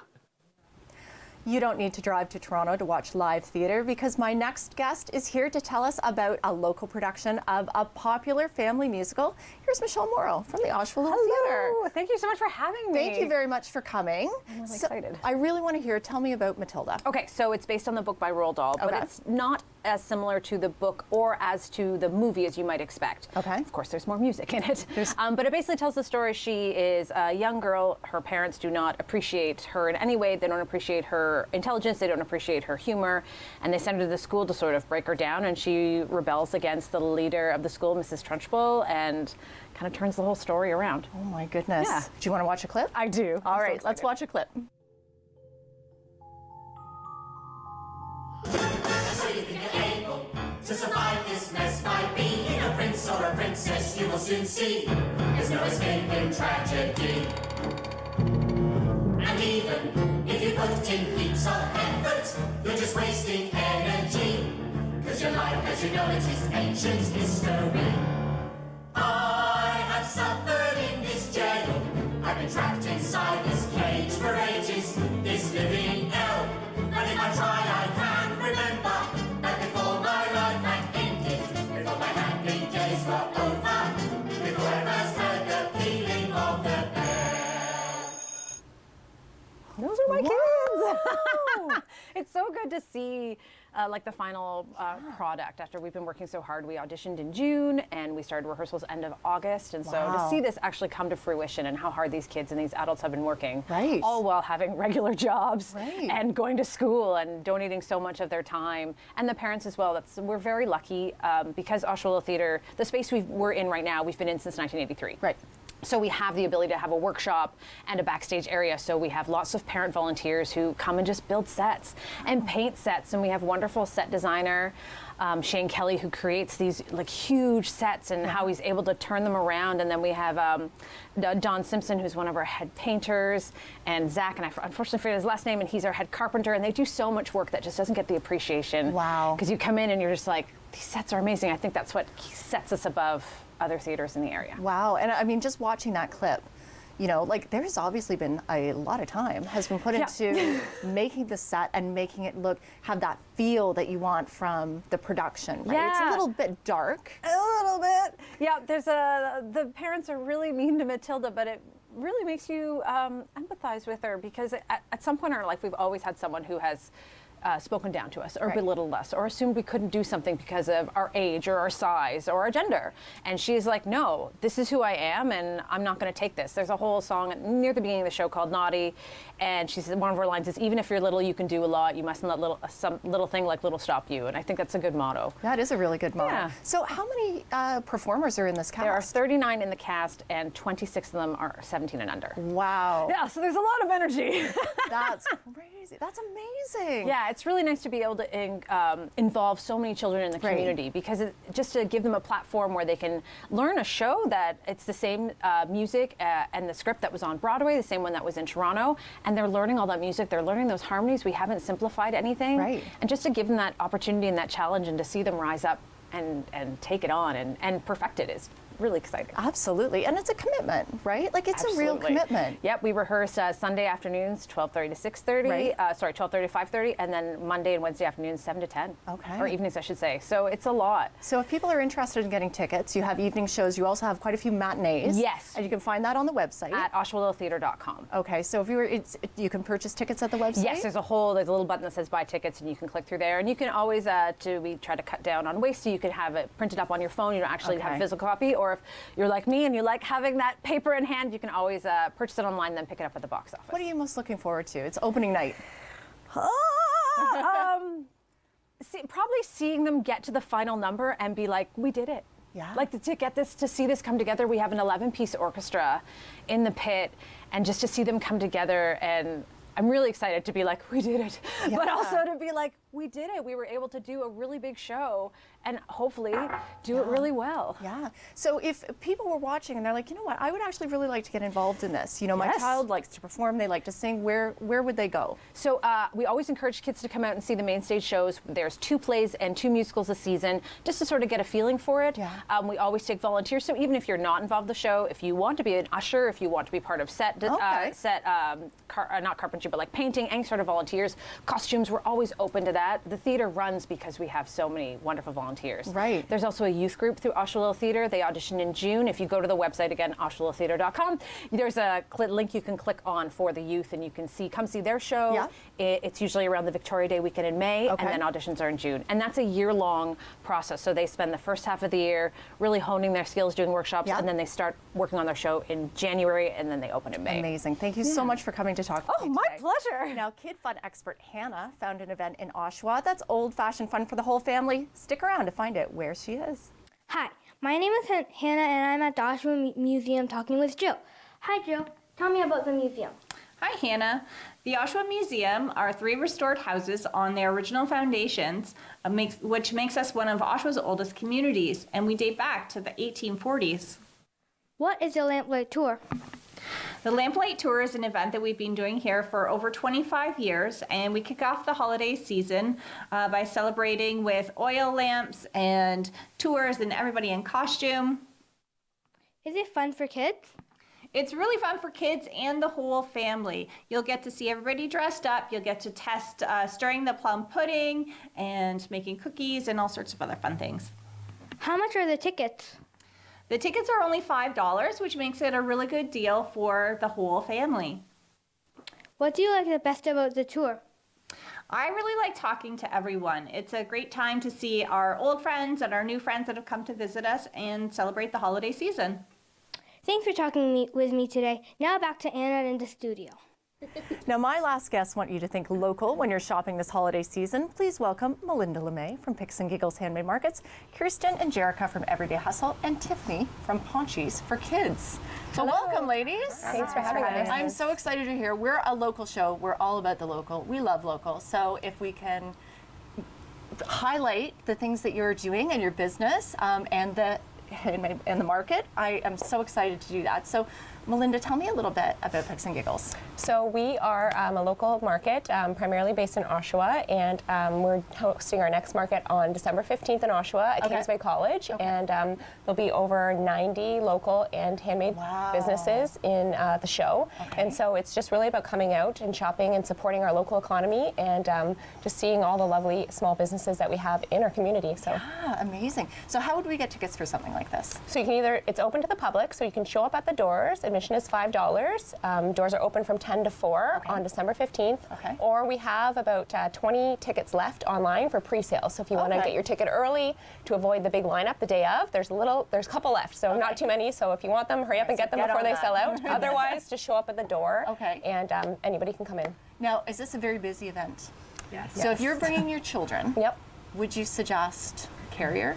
So the venue has lots of room, so you can bring your carrier if they're little, or a stroller if you need to, so you can have more hands to shop and buy as much things for the holidays as possible. But there's lots of room for moving, and we do have some children's entertainment coming, some special guests. So fun. yeah, so it's fun for the whole family. Absolutely. Bring the kids and do some shopping. Excellent. So let's talk about Everyday Hustle. Can you tell me a little bit about what you do?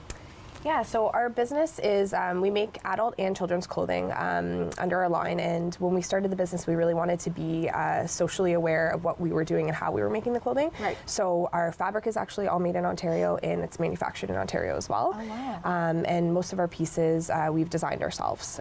So we have here, this is called our Savage Suit. It's a kid's romper. And then the back has this piece here where you can just flip the baby's legs in and out. So it's good for obviously diaper changing, but also checking to see, so you don't have to make the diaper change if you don't need to. Yes. And this is in our custom blend of fabric. It's actually knit in Mississauga, dyed in Mississauga, and it's a bamboo French cherry blend. So it's super soft, breathable. Oh my goodness, it is so soft. Yeah.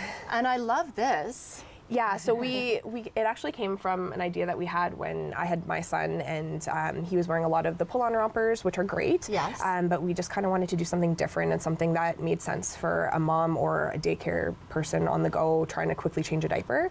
So it's been working out really well for us. Definitely. Yeah, amazing.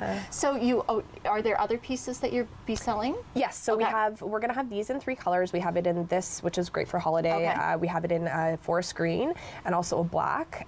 And then we have some printed items that match with our adult line as well. Okay. So you can match your kids if you like. And then I we love have that though. That's so trendy. Yeah, it's You're awesome. wearing one, right? Yes, and I'm wearing the adult version of it's called the jumpsuit.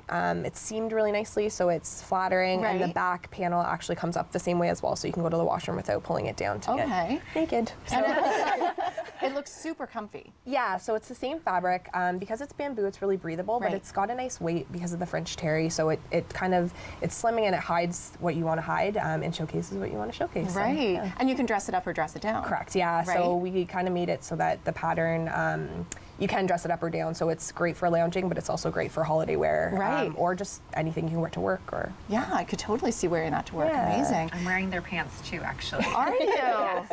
Oh And my they're like gosh. high-waisted, so. I'm all about the high waist now these days. But I wear them Don't to ever work. go out of style. Yeah, and I wear them to work at the studio because they're so comfortable and their Yes. quality is so amazing. Wow. I've washed them a million times. and Well, they- I'm going to have to go and buy some Yes, then for myself. that'd be I think great. I'll come to the market. So Tiffany, tell me about ponchos for kids. Yeah, so these are my ponchos. They are for kids ages 0 to 6, and I even make for the older kids. This one is the size 0 to 2 years, and it's my brand new leopard design. So of course they all have, I put eyes and noses and ears on most of them, and some of them have tails. And the whole idea is that you can unsnap the snap at the side, and it goes over a car seat, so you don't have to worry about the no snowsuit in the car seat. So it's like it's an all-in-one poncho, car seat poncho. Wow. And then the drawstrings are there so that when they're growing or when they're younger, you can cinch it up, and when they start to grow, you can let it out. So that's the whole idea. The size 0 to 2 years will literally last multiple seasons, multiple years, and I hand make and design all of them myself in my studio in Toronto. So yeah. Now this is brilliant. I have 4 children. So I've struggled with the car seat in the winter. Right. I think this is amazing. It is amazing. Thank you. That's terrific. That was kind of like a bonus. I just really wanted to make something fun and cute and long lasting and really good quality.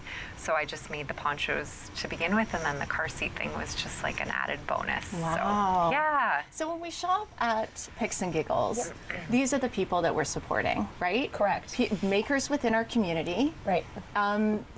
Our neighbors, our friends, the moms down at school. So why is it important for you to create an event like this? I think, like for myself and so many of us, we really want to keep the money in the community and show society that we can do it if you have a dream and a passion and you have hard work. You can create your own business, and we are lucky to live in a community that is so supportive of it, and it's been great to see the growth of small businesses at Durham Region and Ontario. Right. And it's a great community, and we really want to go along the line of like purchasing with purpose. So we know by shopping small, it might cost a little bit more money, but the intent behind it is so much bigger. For sure. Thank you so much, everybody, for coming in today. Thank you. And thanks to all our guests and our kid experts for sharing their December events and activities with us. But most of all, thank you for watching. From everyone here at the Rogers Studio in Oshawa, have fun with your family and friends this month, and we'll see you next time.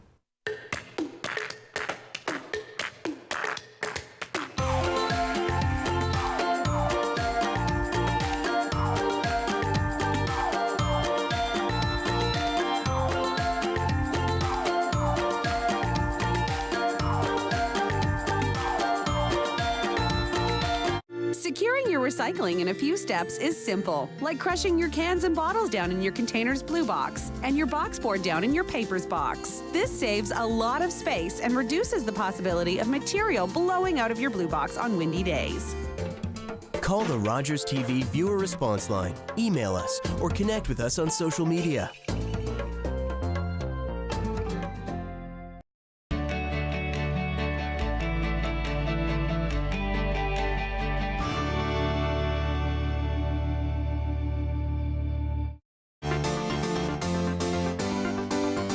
I watch him play. I haven't played pro hockey in about 15 years. We could take the championship.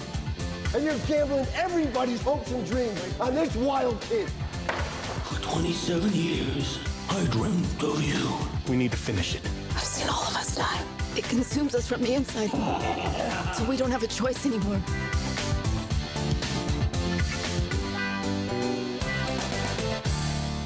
We're the generation that had it all. We're the generation that had the music and the moves. We're the generation that had a dream. We came together to feed the world's children. We came together to protect them.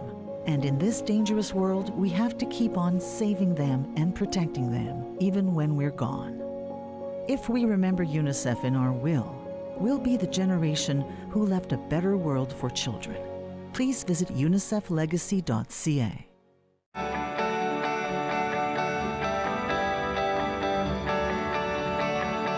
This is Rogers TV, Durham Region. The opinions expressed in the following program are those of the participants and do not necessarily reflect those of Rogers nor Rogers TV.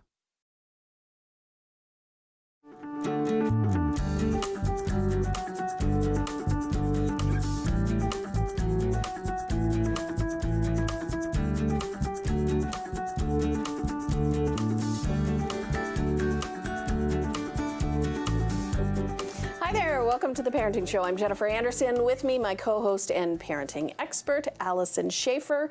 We want to welcome everybody. It is the first show of our new season. We've talked and tried to figure out how many shows we've done over the years. I think it's close to 300, and we have never done this topic.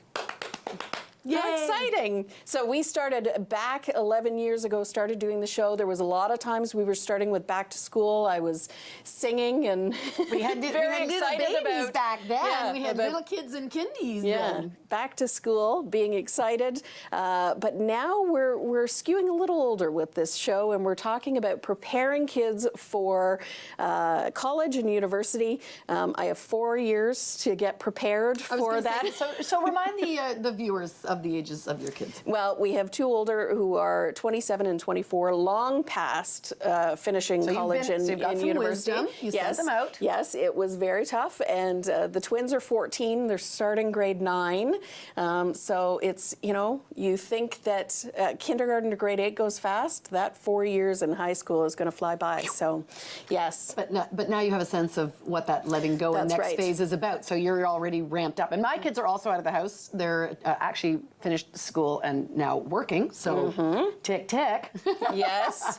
But I wish that I would have known how much earlier I needed to start the process for that. Not only in terms of training them, but for me to be prepared for the next phase of life of letting go. So to that end, that's our topic for today, getting our kids prepared for that first year of university, getting us prepared for that first year of university and college. And we have a great guest today who is more than able to talk a little bit about this topic. Parenting author Kathy Buckworth is joining us. And this isn't your first time on the Parenting Show, but it's been a long time. It has been a long time, and it's funny, it doesn't get talking about little kids and stuff. And you're right. So now my kids are 17, 20, 25, and 27. So we are going through the accordion. You got like one in almost every stage. That's right. So I do. So I have two. I have one that has graduated from university and is working. I have another one who started college, but actually that wasn't his path, and we can talk about that as well. I'm glad to do that. And then I have a third one who's in second year of university, and one who's going into grade 12. So hitting all of the sort of different points of what you go through in terms of knowing maybe the fourth will be the best prepared by me, or maybe the worst. I don't know. Like we're gonna find out, right? Our parenting does change with each child. Yes, but each child is also different. So there's no way. Different. We know this with multiple kids, right? Like they're so different in what they want to do for their living and how they want to approach school, whether they see school as sort of a continuation of their education, whether they see it as the end goal, whether they my daughter who graduated from University and Teachers College, she works in PR. So, you don't know, right, where eventually that path is going to take them. Yeah. But would you say that kids are more stressed than when we were at that juncture in our life? Do you think the modern age is... I think there is extra pressure, and I know this is an easy out to say, but I think social media puts a lot of extra pressure on kids because they see what their peers are doing so much more in their face than they used to, and that's where most of our pressure comes from, is from our peers. So I would say there's a different sort of pressure that exists there. I would also say that in the age of helicopter parenting, threw that in your first show of the season, that parents are way more hands-on with their kids even when they move away from school, whereas in the past, I don't even know if my mom slowed the car down when we got to university. You know what I mean? Like, out you go. And then I think I went home once every 2 months, and there wasn't much communication in between. Now it's pretty much daily, right? The texting, et cetera. Yeah, they with really, parents really almost go to university with their kids. The big difference was, I know from when my first daughter went to when my third child was going, was that I had to attend a class for the third one on how not to interfere with your kids when they're at university. Just because you paid for it, you don't get to know what their marks are. And you don't. I'm sorry, the kids have to tell you. And that's a hard hurdle for a lot of parents. The professor who has 2,000 kids in their class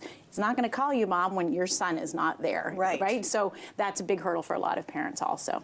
Yeah, and I think one of the changes around pressure too, besides the social media, is this scarcity mentality. And I think the kids start to hear this very early, not only from their parents and from social media, but just from the news and their teachers, that the predominant message that kids get is that only the cream of the crop rise to the top, and if you think that you're going to make it, then you got to be in that upper crust, and it's so discouraging. My son he was in grade 11 last year. He said, if I hear one more time, grade 11 is really, really important. I'm going to punch somebody, because he said, I've heard it like from everybody. And he's not wrong in the sense they take your grade 11 marks for early admission, and it combined with your first semester right of grade 12. So he's not wrong in that regard, but he heard it a lot, and I said, if I ever say it, like, let me know, because I know what pressure there's sufficient pressure without us adding to it. It's not as if they don't know. Exactly. They know the pressures. So Kelly, who is now 24, we dropped her off at Western for the first time. She was 18, barely 18. Her birthday's at the end of August. And we slow the car down, and they have a great tradition of a group of people pulling them out of the car. And so they don't even, they aren't even with you. No, the bags go separate, right? And same so at Proximate, McMaster, same at, they're all. So it is great to be able to kind of infiltrate. They pull her out of the car, and as the guy turns away, who's pulled her out of the car, the back of his shirt says, "Hello, my name is Midnight Snack." And I thought my husband was going to pass out. So it's, get back in the car. That's right. We are going home. It was, this welcome committee, and he's like, "That's not who I want my daughter to be welcomed by." Exactly. But it's that whole idea of letting go. Yeah. And if you hadn't let go to begin with, and you have been that parent. I would say if you are the parent who still hangs around the kindergarten class for 2 hours after school starts, you're going to have a problem when you do the university or the college drop-off. It's the dump and run like you had to do at daycare as well. It really is, actually. So you're right, it is tough. And I think the other thing that's tough is that even if your kids are, I would, if finances allow and if your family setup allows, really encourage them to live in residence wherever they're going, because it's such a nice transition stage between living at home and then really living on your own. Because you're sort of protected, the meal plan, built-in social life, all of that. Universities have been around for a long time. They're very well aware of the kinds of supports that kids need, and being and having those little frosh socializing things so people get to know each other, having that campus food plan or whatever, like they know they've had years and years of feedback, and so I agree. I think if you can do that first year in residence, I think it's great. But the hard thing is when you get out of the car, you have Frosh Week, and Frosh Week is meant to really get you to meet other people. Orientation Week now, Jen. It's a little more politically correct. This is what I mean about the time. Because Frosh Week had certain implications around swirlies and drinking. So now it's that's what I'm going to say, right? Like we are changing that culture. So is it changing enough? I think it is changing. I mean, it's debatable whether it's changing enough. There certainly is a drinking component that comes into play there, but it's also a lot around sports. They have competitions, they do talent shows, they do tours of the university, they do it really has evolved into more of an orientation week, which is great, but of course there's always going to be student-led drinking opportunities. How's that? Well, and that's to the point of why they want to slam the car and get their first little taste of freedom. But because in the province of Ontario, kids are going off to college and university and they're still minors, where the majority of the people on campus are, the likelihood of their exposure to alcohol. Ontario's the last one to do. I mean, it's 18 across a lot of provinces. It's 19 in BC. 21 in a lot of the United States, it is. right? I went to university when I was 17, actually, because I skipped a grade and I did grade 12 in Winnipeg. So I was certainly 2 years younger than most of the people I went there. I don't know if it's an age-related things in terms of whether you're going to drink or not, more or less they're at a maturity level. And you can argue that, a 17-year-old girl can sometimes be more mature than a 20-year-old boy or vice versa. So or a 30-year-old, So it's an extra challenge for sure. And there shouldn't be any alcohol in any of the residences because it's 95% first-year students, and most of them are underage.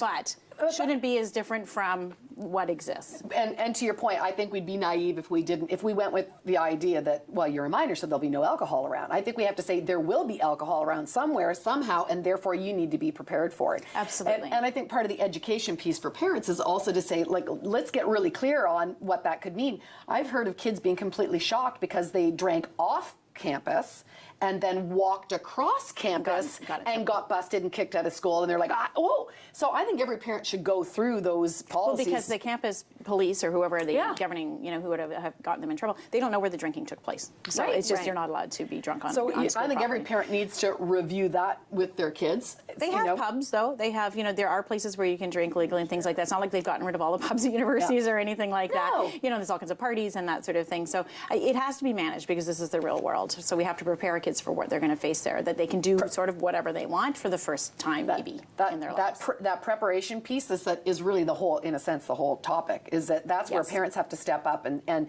prepare our kids for life as opposed to protecting them for life. Right. And to know that it's worse to be reactionary after the fact than it is to give wise, sage information up front and let them know, go out there, I've always got your back. Chances are things are going to happen. And so, like, how many kids have phoned home at, around or even come home for Thanksgiving dinner, and they're like, about that money you gave I'm out of me? money already. Yeah, about that food card? Yeah, exactly. It's already gone. It's already gone. Right. Yeah, so it's absolutely right. So those are important things. Besides, we take the piece of alcohol aside, that's a whole topic. But there's finances, exactly right. They should know how to balance their checkbook. I know it sounds old-fashioned, but in a sense of what's going in and out of their bank account. They should get a student credit card. Yeah. And they should, because they need to manage their own credit, and then they have something for emergencies that they're responsible for, and they'll build their credit history, et cetera. Yeah. Women especially. They should budget. When they're on a meal plan, you sort of pick the amount that they're going to get, and most kids can manage it. But they should know how much they're paying. Is it per meal? Is it is it per item? Is it how does the salad bar work? Are they weighing that, et cetera? There's all these things that they might not have had to think about before. They also need to know if they have a budget. For instance, my daughter is on the hockey team and the sailing team. Who pays for that? So we made her save up money for we call it books and beer. Yeah. But it was like, so books and entertainment basically is what you have to pay for yourself, and we paid for tuition and residence. She's like, who pays for me to be on the hockey team? So we agreed to split it, actually, because we enjoyed the fact that she was getting exercise and she was on a school team, but she had to have but skin in the game. But it wasn't an assumptive, right? Exactly. And again, that's being proactive as opposed to reactive when she signs up and says, hey, reimburse me, and you're like, well, I didn't agree I didn't know to this was that. coming. Yeah, exactly. So we have a question from, and you always reach out to our viewers to ask questions. This is from one of them. I gave my daughter a credit card for emergencies when she was away at school, but I can see from the bill that she is not always in an emergency. Why are the shoes were on sale, Mom? This is an emergency. That she is spending it on non-essentials like clothes at Aritzia. There you go. No emergencies there. No. I am furious. I want to take emergency. That's right. I want to take the card. It was cold. I want to take the card away, but feel safer knowing if she needs a cab ride home. So here we go. Has something. So there's a few things. She should definitely take the card away. If she needs a cab ride or if she needs an Uber home, that could go on Mom's account, right? So that doesn't have to be charged. You can log in. You can do that digitally. Yeah. Exactly. So that can be on Mom's credit card. So it is only be used for cab rides or Uber rides. And the other thing, she should apply for a student credit card. This is what I was saying. She'll get a limit of $500 or $1,000. So that's your emergency money.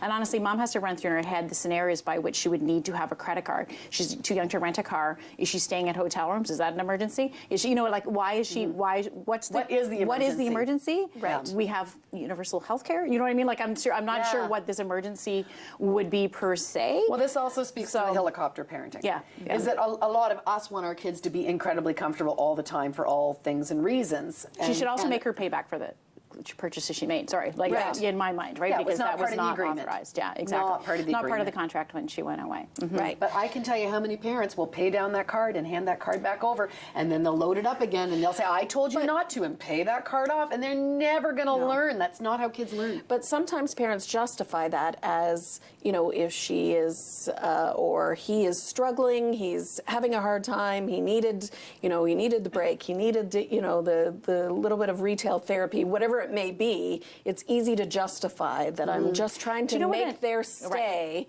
and transition a little bit easier. So maybe what's a nicer thing to do or a more appropriate way to do it is send them like a $50 Interact transfer and say, you know what, you've been working really hard, you've been telling me your grades are good, you've been studying, why don't you go treat yourself? And not that open-ended sort of credit. So on that point, Jen, that's another way to manage it. I did send my kids lots of little treats or packages from home, and they had things like, you know, the little eye masks and the little comfy tees. You're way nicer than I am.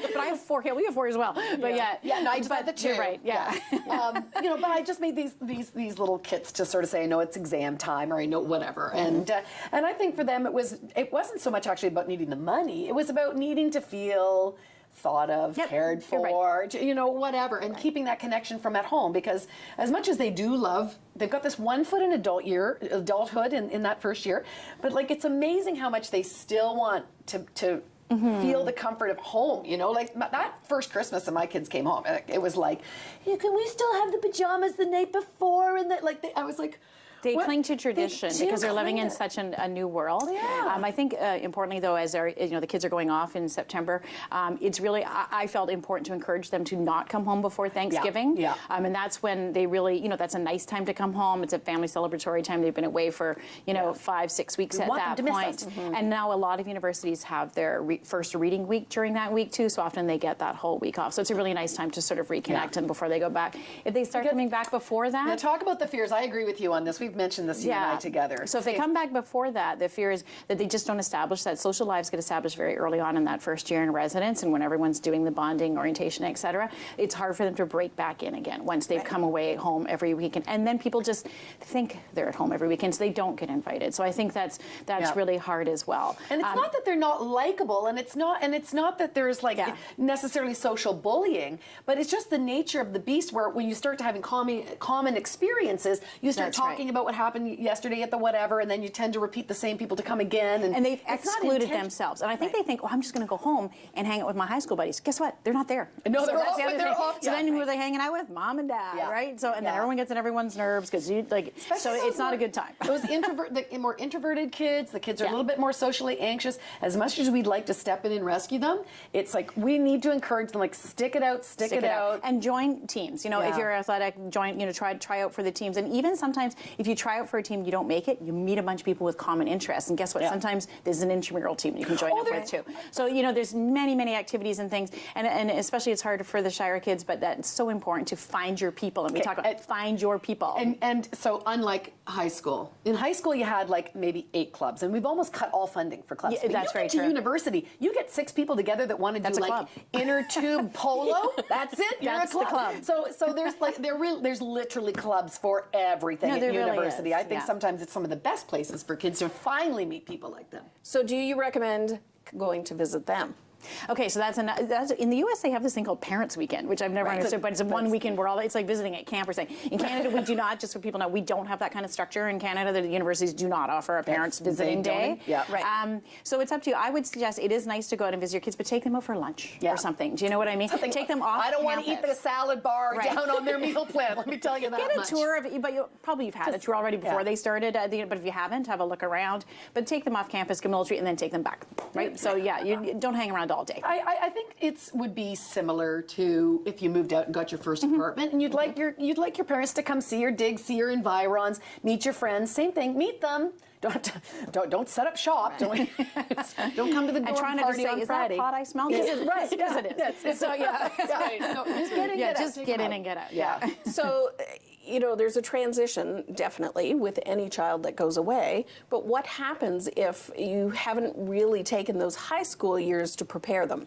You're still, they still ignore the alarm clock in the morning. Big one. And then you wake them up. And you're still checking the test scores because the teachers are still allowing them to, and monitoring what they do. Right. I remember Allison.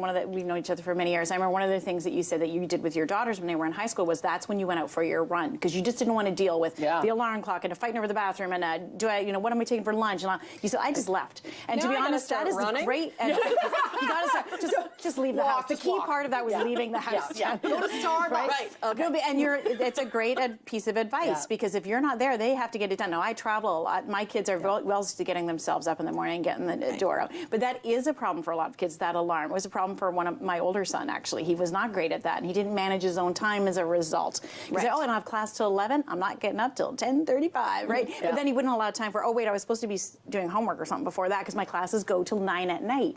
And that's what they're not used to as well. My daughter had many classes that went till 9 or 10 at night. Exams are on a Saturday. Exams are on a Sunday. The schedules are all flipped. So you have to be ready for that as well. So they have to get out of that sort of 8 till 3 school mentality as well and adjust their learning to the new schedule. Or pick courses that land at the right time if that's super important to them. So managing their time is really key. And so again, to the point of the parents that are watching who are thinking, well, my kids aren't at this stage yet. Everything is a stage leading up to the point where you are going to leave your kids to be independent and autonomous. And the earlier you start on any of these things, the less you're going to have to be doing these last-minute trainings. I'm thinking, you got a 17-year-old and you think you're going to teach them to be financially responsible, learn how to cook, learn time management, and you think you're going to do that all in the 6 months before going to the laundry before college. How to clean a toilet. Totally like all of that overwhelming. stuff that they have to know how to do before they go. So spread it out. They're so much more capable than we give them credit for. And a lot of it is, part of it is thinking we think they can't do it. And part of it is we don't give them a chance. And sometimes, to do it. some parents can do that stuff for them all through university as well. They'll call them in the morning to wake them up. They'll say, bring your laundry. My daughter, who's 20, is teaching at a camp this week, and she said that some of the guys in her camp were complaining because their shirts were getting stinky. She was like, wash them. They said, well, I don't want to ask my mom to do extra laundry. She was like, oh my God, you're 24 years old. So sometimes it happens so we need to start that 7-year-old can do laundry. I like to collect dramatic stories. That's a good one. I have a good, I'm going to keep, can I borrow that one? And here, you can take this one away with you. So I know somebody who actually sent their nanny to university with their child in a different house, but because they didn't. Yes, they did. They did. That's crazy. They did. Well, they moved the nanny with the child to university. I know a woman whose 2 sons are at Queen's, and they come home every 2 months with all of their laundry. They have never done a piece of it. And she said, we have to drive and pick them up because they can't take the train with their laundry. So there's so much going on there that are you crazy, right? So we really need to start that we really need to start that in high school. Things like budgeting. And we can have a big discussion about allowance. I know this is a separate thing, but how to manage money, whether it's through allowance or other means. Laundry, cooking. A lot of them actually you can move apartment style into residence, and you have a kitchen and you have to do your own cooking. Regardless, they're probably going to have to do it in year 2, 3, 4. Anyway, it's coming. They should be cooking at home as well, too, at least once or twice. And I wanted my kids to learn how to cook for economic reasons. Yes, instead of going out all the time. Yeah, if you compare the cost of a Swiss chalet order in to a pre-cooked rotisserie chicken, to stuff a lemon in the carcass of the chicken and put it in the oven for an hour and don't do anything. And it's not just 2 Swiss chalets for half the price. But it's also not just the money, it's the nutrition, right? Because it's so easy to eat fast food and things that aren't great. The freshman 15 is not a joke. Yeah. It does happen, right? When kids are like, I can have fries every meal if I want to. Well, you can, but hopefully you've learned at home that you shouldn't. I was okay with saying kids today don't sew. When I went to high school, I started my first job after university. I sewed my own clothes to go to work. What did they look like? I'm sure you were very, very fashionable. Well, yeah. I mean, clothes came down in price a lot. Anyway, so I'm okay with the fact that my kids don't know how to sew and that I don't see it as a life skill that you need to know how to do. But do you know how many kids I'm saying that really just don't know how to cook basic things? They're just really basic things. It's a dying art if we don't teach our kids, and I think it's a real problem. One of the things we started with our 4th child, which we sort of started, again, he might be the best prepared, was when he was about 15 and he looked around the table and decided, I'm the only one left at home. I'm going to have to clear the table every night because kids always. I said, you don't have to clear the table if you make dinner. Almost as a throwaway line. He said, can I? We're like, absolutely. So he cooks dinner once a week. He has for years now. And then when my daughter came back from university, we said, guess what you're doing once a week too? So now she cooks Mondays, he cooks Wednesdays. It's so much easier for me, first of all. But secondly, they're learning so much, not just about buying their groceries, preparing their groceries, cooking a meal, dealing with, I don't like that, timing, all of those things. And now I think they kind of look forward to it. They really feel accomplished. Right. And they're serving the pride of serving something up to other people. Absolutely. Especially when they move into a house with roommates. amazing. So we only have a few minutes left. What we haven't covered is the opposite, and it's staying in touch. Oh, I thought you were going to say kids who fail out. No, I got stories on that too. Yeah, me too. No, me just the idea of if you can open. We've talked about kind of the communication beforehand as they go off to school. Once they are there, it's kind of that peace of mind. It's the staying in touch and really checking in without helicoptering. Right, The checking in. And it depends how much, I find it depends how much your child needs as well. So let's say, for instance, if in high school, they're like, you're not checking in all that often. You're not saying, is lunch okay? Did you get home okay if you're working and everything?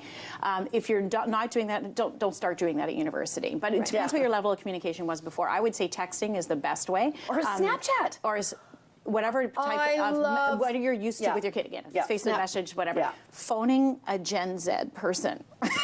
They are not going to answer. What is that noise? What is that noise? Yeah, exactly. This thing's vibrating. I would say that's not always, if it, again, it's not your normal method of communication. So all of a sudden you're saying, Mom or Dad pop up, is there an emergency? What's going on? Then they realize it's not an emergency. Mom just calls me 10 times a day. Then when there is emergency, guess what? You're going to voicemail. So make sure that you're communicating with them in the same way that you always have. I would say let them lead it a lot of the time. So if you don't hear from them for a couple of days, you might be thinking, oh my, what's happening? Let them lead it a little bit. Let them take a little bit of leeway and then say, oh, I haven't heard from you.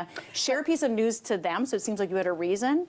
My kids to want, communicate them with them. I think to your point about your own patterns, but I think my kids would like if I initiated that sent the message that I was thinking of them. Right. But I'm not your daily. I'm not that daily in your face kind of mom. So I think my kids wanted to know, like, you mean I went off to? You don't miss me? You don't. You're like you turned my bedroom into a yoga studio. Did I mean nothing to you? My 25-year-old son doesn't have a phone number. He's off the grid, so I can only get him when he has free Wi-Fi with Facebook messaging. It's like sending a smoke signal. When I contact him. So some kids, again, so he's so different. My 27-year-old daughter still texts me every day. So kids are different too. So know their patterns and make sure you're right, that they know you're thinking about them, but you're not.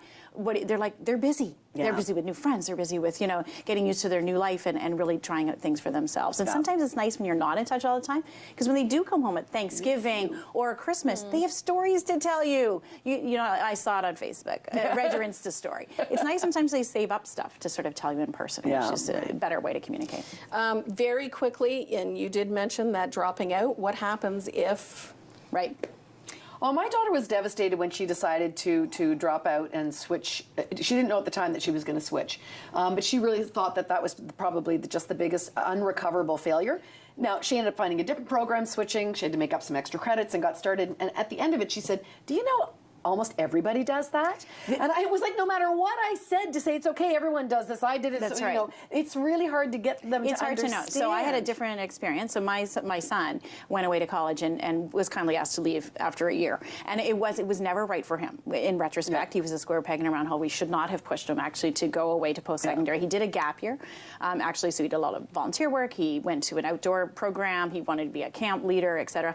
And now he's a snowboard instructor / whatever. He can pick up work anywhere. That's the one without the phone number. He's a gnarly dude. Okay, I'm just saying.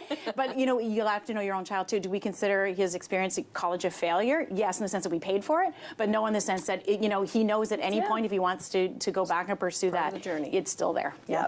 Thank you so much for being here with us. Thank you. Thank you so much to everyone who's watching at home. Of course, we love having our viewers in Ontario, New Brunswick, Newfoundland, and all of our viewers online who are watching the show.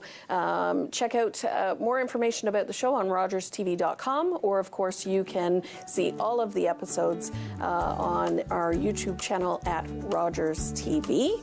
And of course, Alison's website always has a wealth of information about what you are doing and where you are going. Yes, and check out Kathy's as well and her book, I'm So the Boss of You. Come join us again. Yes, it's great sharing the couch with you ladies today. Thanks. Thank you so much for watching, and we'll see you next time on The Parenting Show.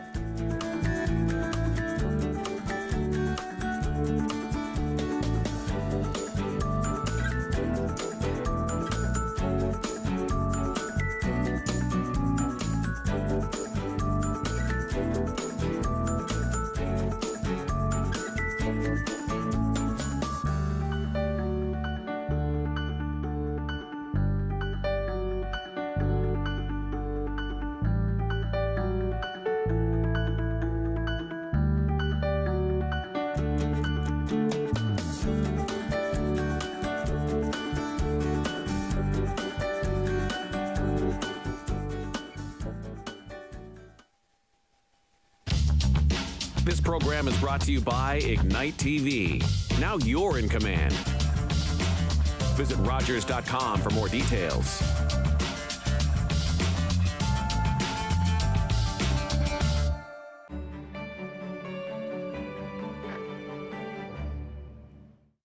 Call the Rogers TV viewer response line, email us, or connect with us on social media.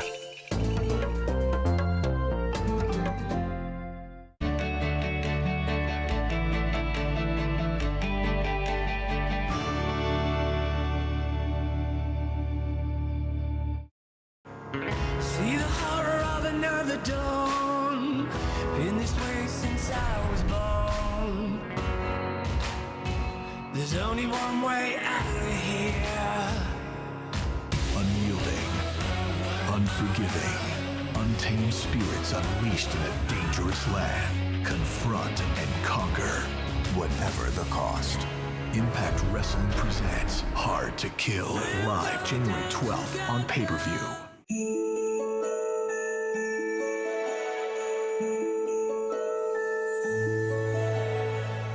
This is Rogers TV. The opinions expressed in the following program are those of the participants and do not necessarily reflect those of Rogers nor Rogers TV. Securing your recycling in a few steps is simple, like bundling your cardboard separately. These bundles can act as a lid for your blue box or placing heavier items such as magazines on top of papers with no material above the rim.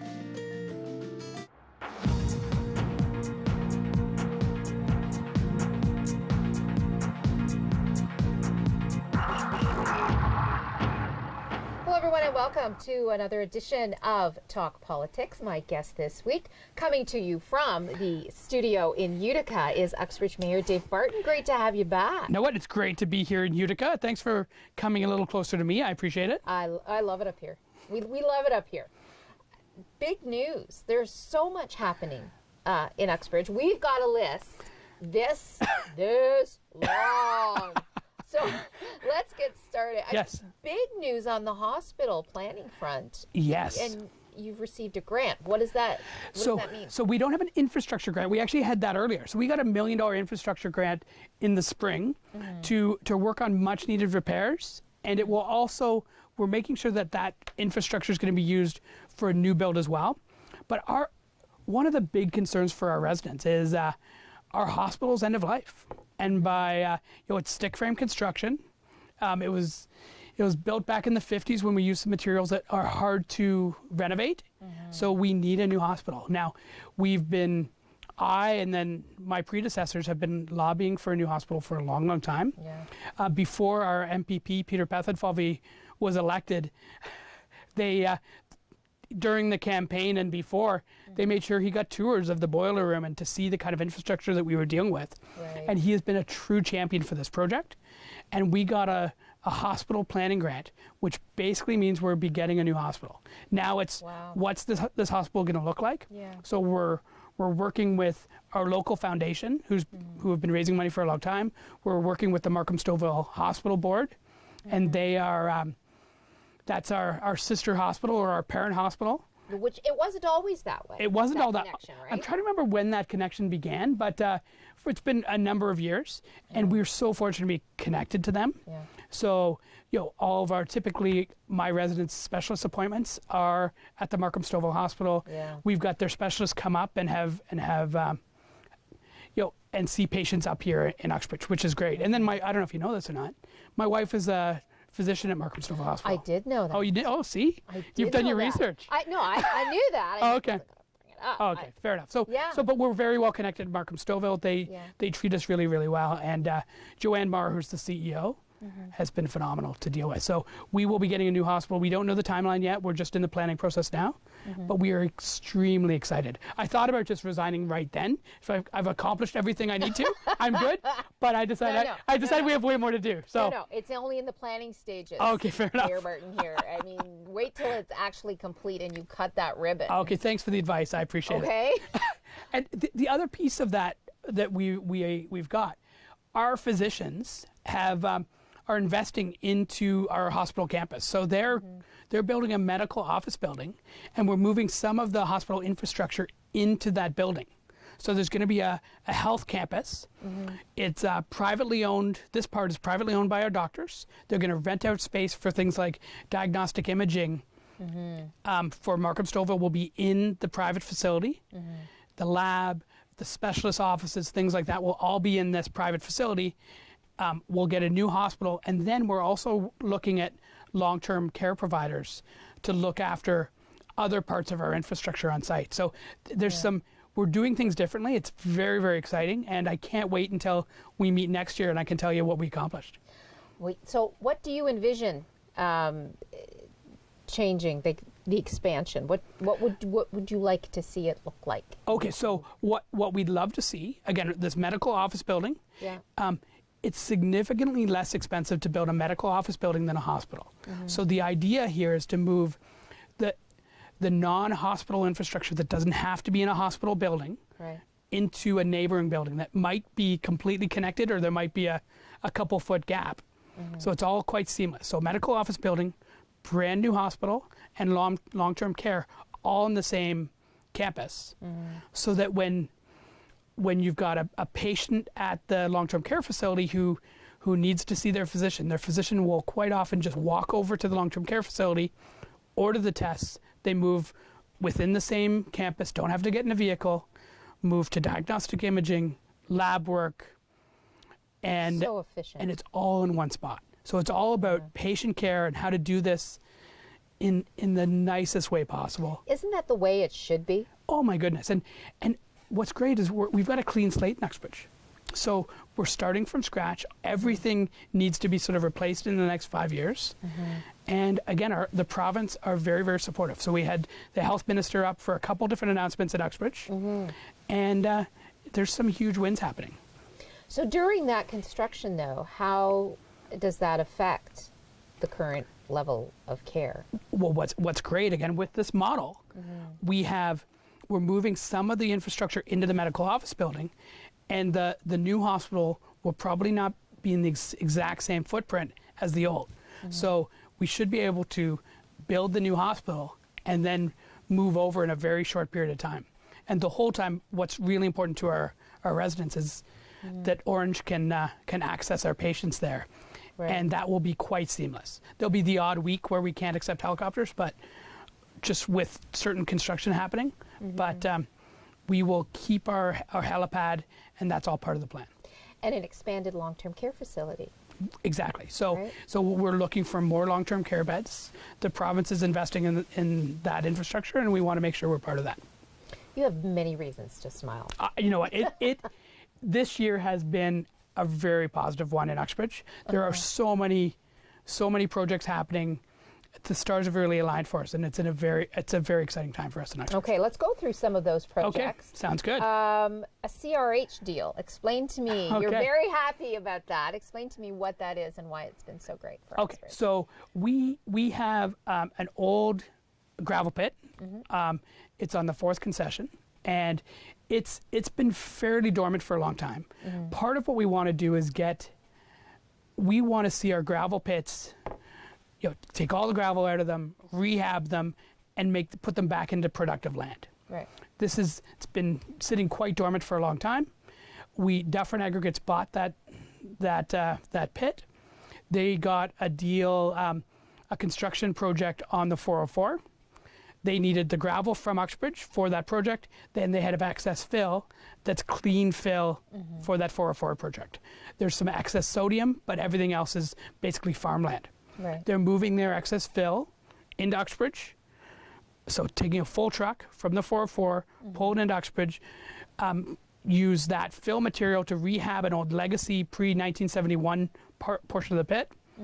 Then they move over to the other section, fill it up with gravel, aggregate, B gravel, take it back to that construction project and do loops. So we have the same trucks on the same roads, and with that whole arrangement, we're emptying the pit of gravel so that we can rehab it long term.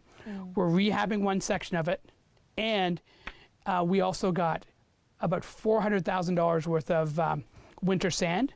So that on snowy days like today, the sand that we're dropping is not something that we paid for. So we get $400,000 win for us, which is approximately $50 per load, which is more than double what our fail bylaw allows, because we did some negotiation.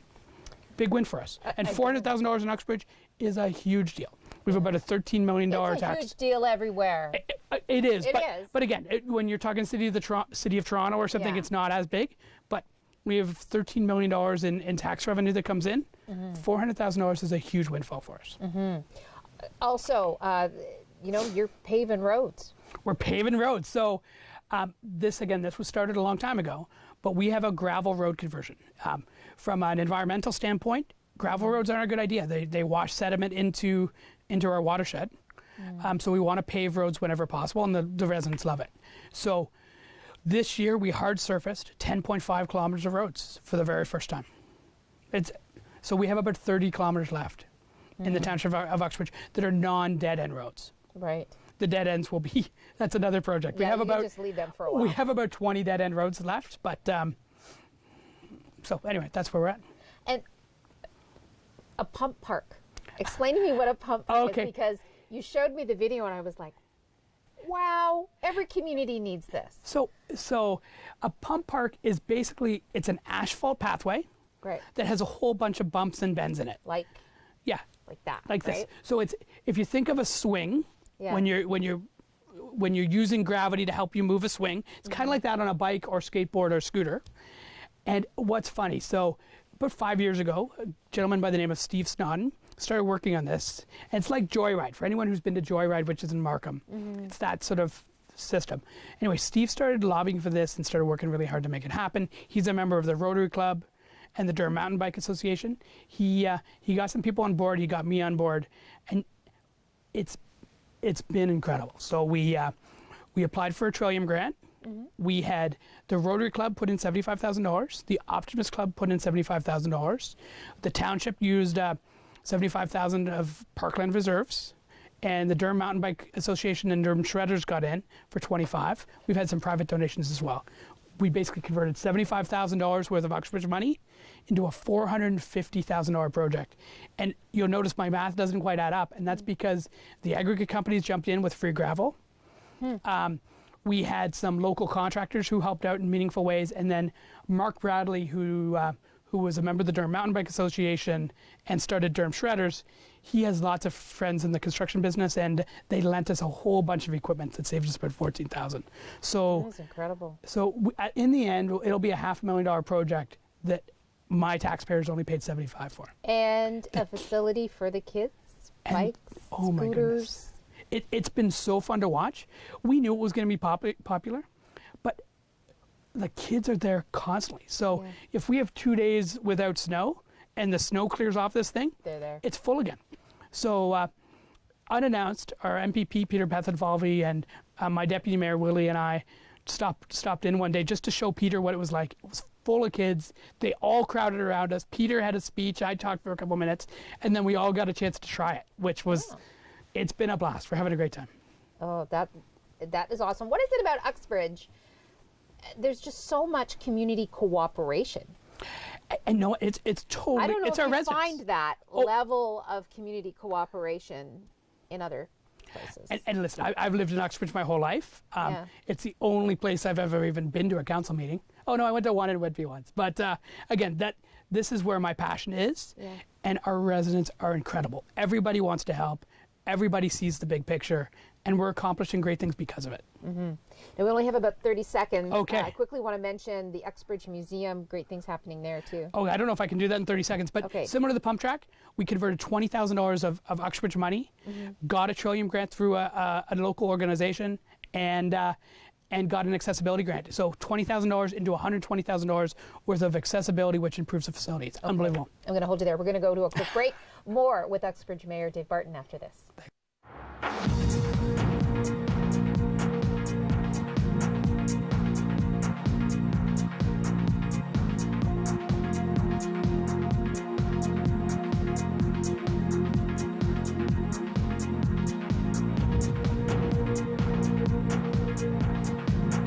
Securing your recycling in a few steps is simple, like crushing your cans and bottles down in your container's blue box and your box board down in your papers box. This saves a lot of space and reduces the possibility of material blowing out of your blue box on windy days. It was our 35th anniversary. To celebrate, we were on our way to Mama Rosie's, where we had our first date. That's when we heard coming from the radio. So we stopped and listened. It helped us get to safety. So when I think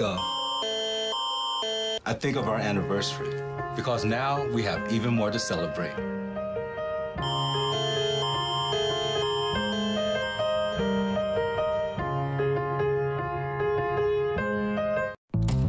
It was 1978. Disco was huge. In 1983, you see a lot of fear of the implication of computers. I have very little memory of 92. I only have one. 1939 is often thought of as the best year for film. Well, I think 2007 comes really close. So what do you think of that? I think it changed the way I see film. Hi, I'm Jeff Mason. Do you love gardening? Do you want to learn how to turn your garden into a beautiful oasis? Join us each week on Let's Get Growing, only on Rogers TV.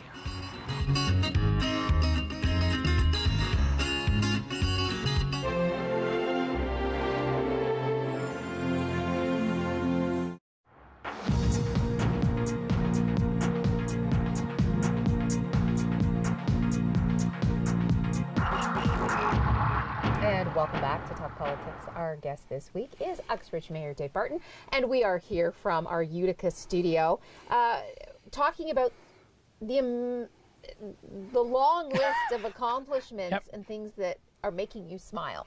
You know what? It's been, days. as I said before, it's been a great year. Okay, so let's talk about zoning, downtown zoning. It has changed. It has. So, you know what? Why don't we go to Culvert first? Okay. Because it leads into it. Is that all right? That's right. Okay, fair enough. Fine. All right, You called it. Okay. I called it, so I have to start talking about it. Brock Culvert. So, we have a huge construction project happening right now. It's very invasive, and that's certainly one of the painful things that we've been experiencing this year. There's lots of challenges with a project of this size in a small town. And after Christmas, it really moves into the stage where people are going to be inconvenienced. It's going to be significantly more invasive after Christmas.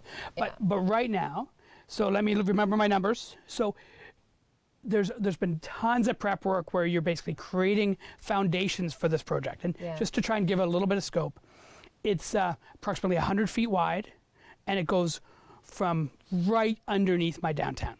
So we've created a foundation from almost the Tin Mill to Brock Street right now. Right. And there's giant piles that have gone down that's all filled with concrete and steel. And we've created this whole tunnel that goes under. It took us, well, up until this week to put 6 pieces in, of culvert pieces in. This week, we're now at 21 of 229 pieces of culvert are in after this week. So it's moving very, very quickly. And January 6th is when we move into Brock Street. So we're going to have a road closure for 3 months, starting early January in Brock Street. But we need to get this thing done. We put it off since the 80s, and we have to get this giant infrastructure project done. And this is when we get into zoning, we're looking ahead till after construction, because we've been in the floodplain forever in our downtown core. It was always prone to flooding. This construction project gets us out of there, fixes really old infrastructure that was end of life. And ahead of time, about 3 months ago, we rezoned our entire downtown core. It hadn't been rezoned since the 80s. Well, because you couldn't, because you're in the floodplain, right? That's true, but even we took out larger chunks as well. Right. And we've now made everything C3 zoning, which allows a little bit higher density. We want to get people living and working in our downtown core. We want to make sure that the people that are aging in Uxbridge can stay here. So we're going to be creating some housing in downtown Uxbridge that's accessible, so that when people want to go buy a book or they want to get a coffee, they do it in downtown Uxbridge with no cars. Right. So keeping the cars out of downtown. That's part of the goal here. The culvert project, when is it slated to be done? We're going to be less than a year left of this construction project. So it's going to go on for a while longer. And the closure will happen from after Christmas? Yeah, right after Christmas. So January 6th for about 3 months. For about 3 months. Mm-hmm. So people will be detouring around Uxbridge. It's gonna be a tough project, no question. How does it affect snow removal too? It's affected snow removal on sidewalks too, has it not? So a little bit really close to, like, in the dense part of our downtown. Yeah. With snow removal downtown and sidewalks, it's this snowfall that we just recently had was tough. It was very dense snow, and it didn't compact the way we wanted. Luckily, just today, the region came with their snowplow and are removing snow along Toronto Street. We had to close the sidewalk, and they responded very, very quickly. Good. Yeah. So that happened just before I got here. Okay. All right. Another thing you're happy about, the fire department. Well, another thing the fire department is happy about is they got new tanker, new trucks. Yeah, we got a couple new trucks. Let me flip over my page. Let me talk a little bit about a fire department in Uxbridge, if you don't mind, if we step back. For it. Okay, so we are a part-time or volunteer department. We have a full-time chief and a full-time fire prevention officer, and everyone else is part-time. And they do an incredible job. So our guys were at a fire last night at Brooks Farms, and we want to make sure that, because these guys are dedicating so much of their lives, we want to make sure they've got the very best equipment. So we bought a new tanker, so a new tandem tanker, which is bigger than we've ever had before. It was well used last night, and then a new rescue truck. So both those came in the last few months. Now with Uxbridge, Uxbridge continues to grow. Yep. Do you envision a time where you're going to move away from a volunteer fire department? So that may happen at some point. And in some ways, I hope it doesn't. It's a huge financial burden. If we need it at some point, we'll have to go down that road. But at the moment, we are a small town. We're getting, I think, about 0.8 fire calls a day. They're scattered throughout the 24-hour period. And when I say fire calls, I mean emergency calls. That could be medical and car accidents, but about 0.8 per day. And our team are absolutely incredible. You couldn't find more dedicated firefighters than the ones that we've got. I'm so proud of that team. Because that, like a volunteer fire department, that basically is a system that you don't hear about anymore. Well, you know what? Actually, probably if you looked at the majority of municipalities in Ontario, it's probably more than I would think. It's probably the majority would be volunteer or part-time. If you looked at all of Ontario. And again, it's working in Uxbridge. It's working very, very well. We've got a great fire chief and a great team of guys. You also have a new CAO. Well, not yet. Not yet. So actually, Christy Honey has worked. She was an entrepreneur. She worked for the region of Durham in finance. She worked for Ontario Power Generation, and she starts on December the 17th. Okay. She actually took a vacation day, and we toured around her around all of our facilities today. So she's going to be a great asset to the team. She thinks like we do. She appreciates our staff, and she's willing to go down this journey with us. What do you mean she thinks like we do? You know what? She thinks outside the box. So again, when we have such limited revenue in Uxbridge, we don't have the type of growth that you're going to have in the south, and we have to solve our issues and build our infrastructure more creatively. And she's drinking the Kool-Aid along with us. You had quite the selection process. You actually formed a hiring committee. Yeah, we did. We Yourself wanted to, and the councillors. Yeah, so we had 3 councillors on it. We had Ingrid was part of the team. We hired a consultant, and we had some people from outside the municipality who were giving us advice as well. CAO of another municipality that's local. And we went through this process. On our list were someone who thinks like an entrepreneur and someone with municipal experience who, and we weren't sure if we needed a lawyer or an accountant or a planner or turns out an IT person. But in the end, we found the right person, and she's going to be a great fit. Okay. And the references just keep on coming that people think that we are a great fit for her and that she's a great fit for us. Okay. You also have a permanent deputy mayor. So up until Willie Pop, Councillor Willie Pop, up until this decision was made, though, you had every councillor taking a turn on a rotating basis. Why did you decide to go to the permanent route? And we knew we wanted to go the permanent route at some point, but we wanted to make sure that everyone had an opportunity to experience what it's like to back me up. And everyone took their turn. And Willie has been working so hard on council. He complements my decisions really, really effectively. And together we make a really, really strong team. And he took on, he's the chair of Public Works and Active Transportation. He sits on accessibility and trails. And he is so passionate about every one of his responsibilities. And this culvert project, he's going to our site plan meetings. He is working with our staff and with our consultants and with the construction guys, and he's been on it. The guy's amazing. And I'm so happy that he has decided to take on this role. And it's going to be a great 3 years with Willie at my side. Now, there was some dissenting voices there.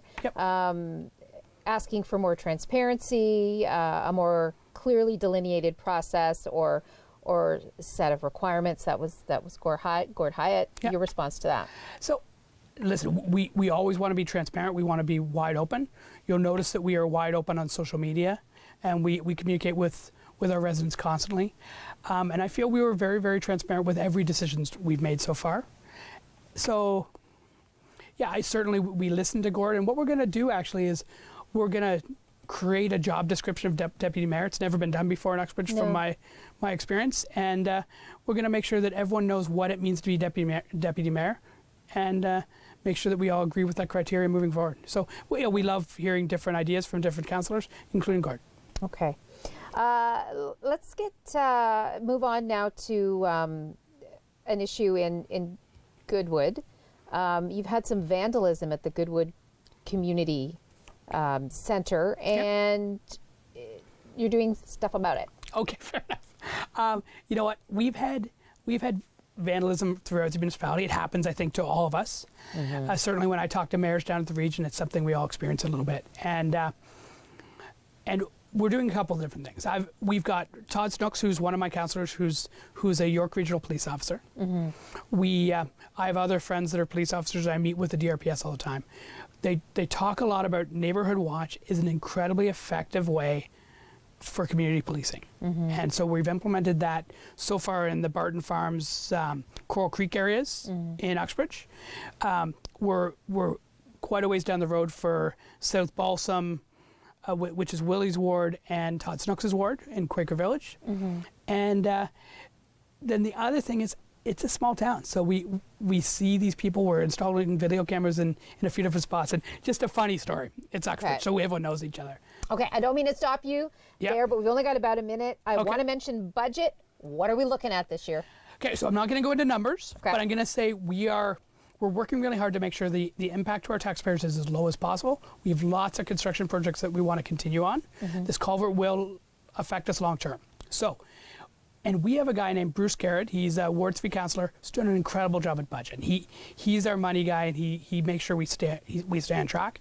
And we all on our council have different skill sets, and we're meshing together really well. So we all have different jobs, and it's going really, really well as a team. You sound like a very harmonious team. For the most part. Yeah, it's going extremely well. Can't always agree, but... Oh, no, but again, we're not supposed to agree. No. But we disagree respectfully, and actually the decisions get better over time. Okay. Mayor Dave Barton, it has been a pleasure. You're going to have to come back because we have lots more to talk about. We do. Thanks. Okay. Our guest this week has been Uxbridge Mayor Dave Barton. On behalf of all of us here at Rogers TV, thanks for joining us. Until next time, I'm Deborah Hutchison.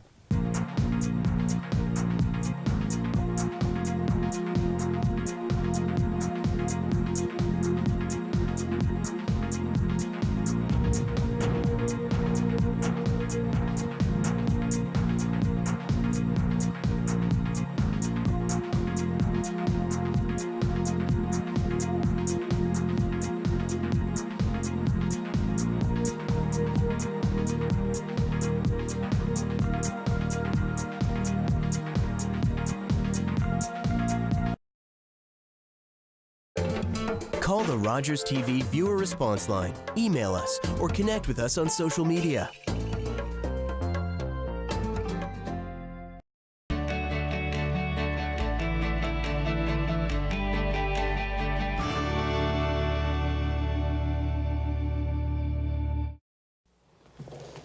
visit isn't really necessary. I'll judge for myself. I know you're an MP, Miss McPhail, but a woman has never... I am not leaving till I do.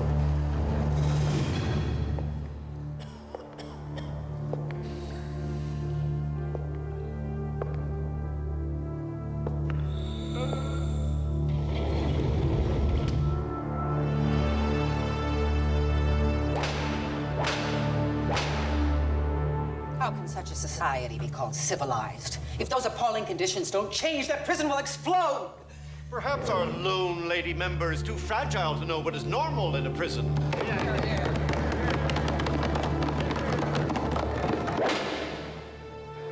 Is this normal? Her courage would lead to the overhaul of the entire Canadian penal system. Agnes McPhail, Canada's first woman MP.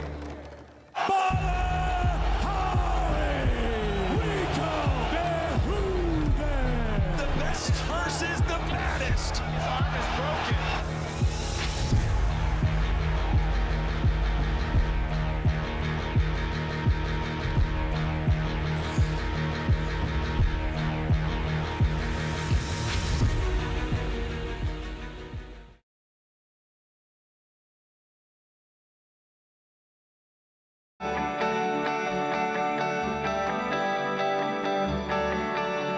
This is Rogers TV, Durham Region.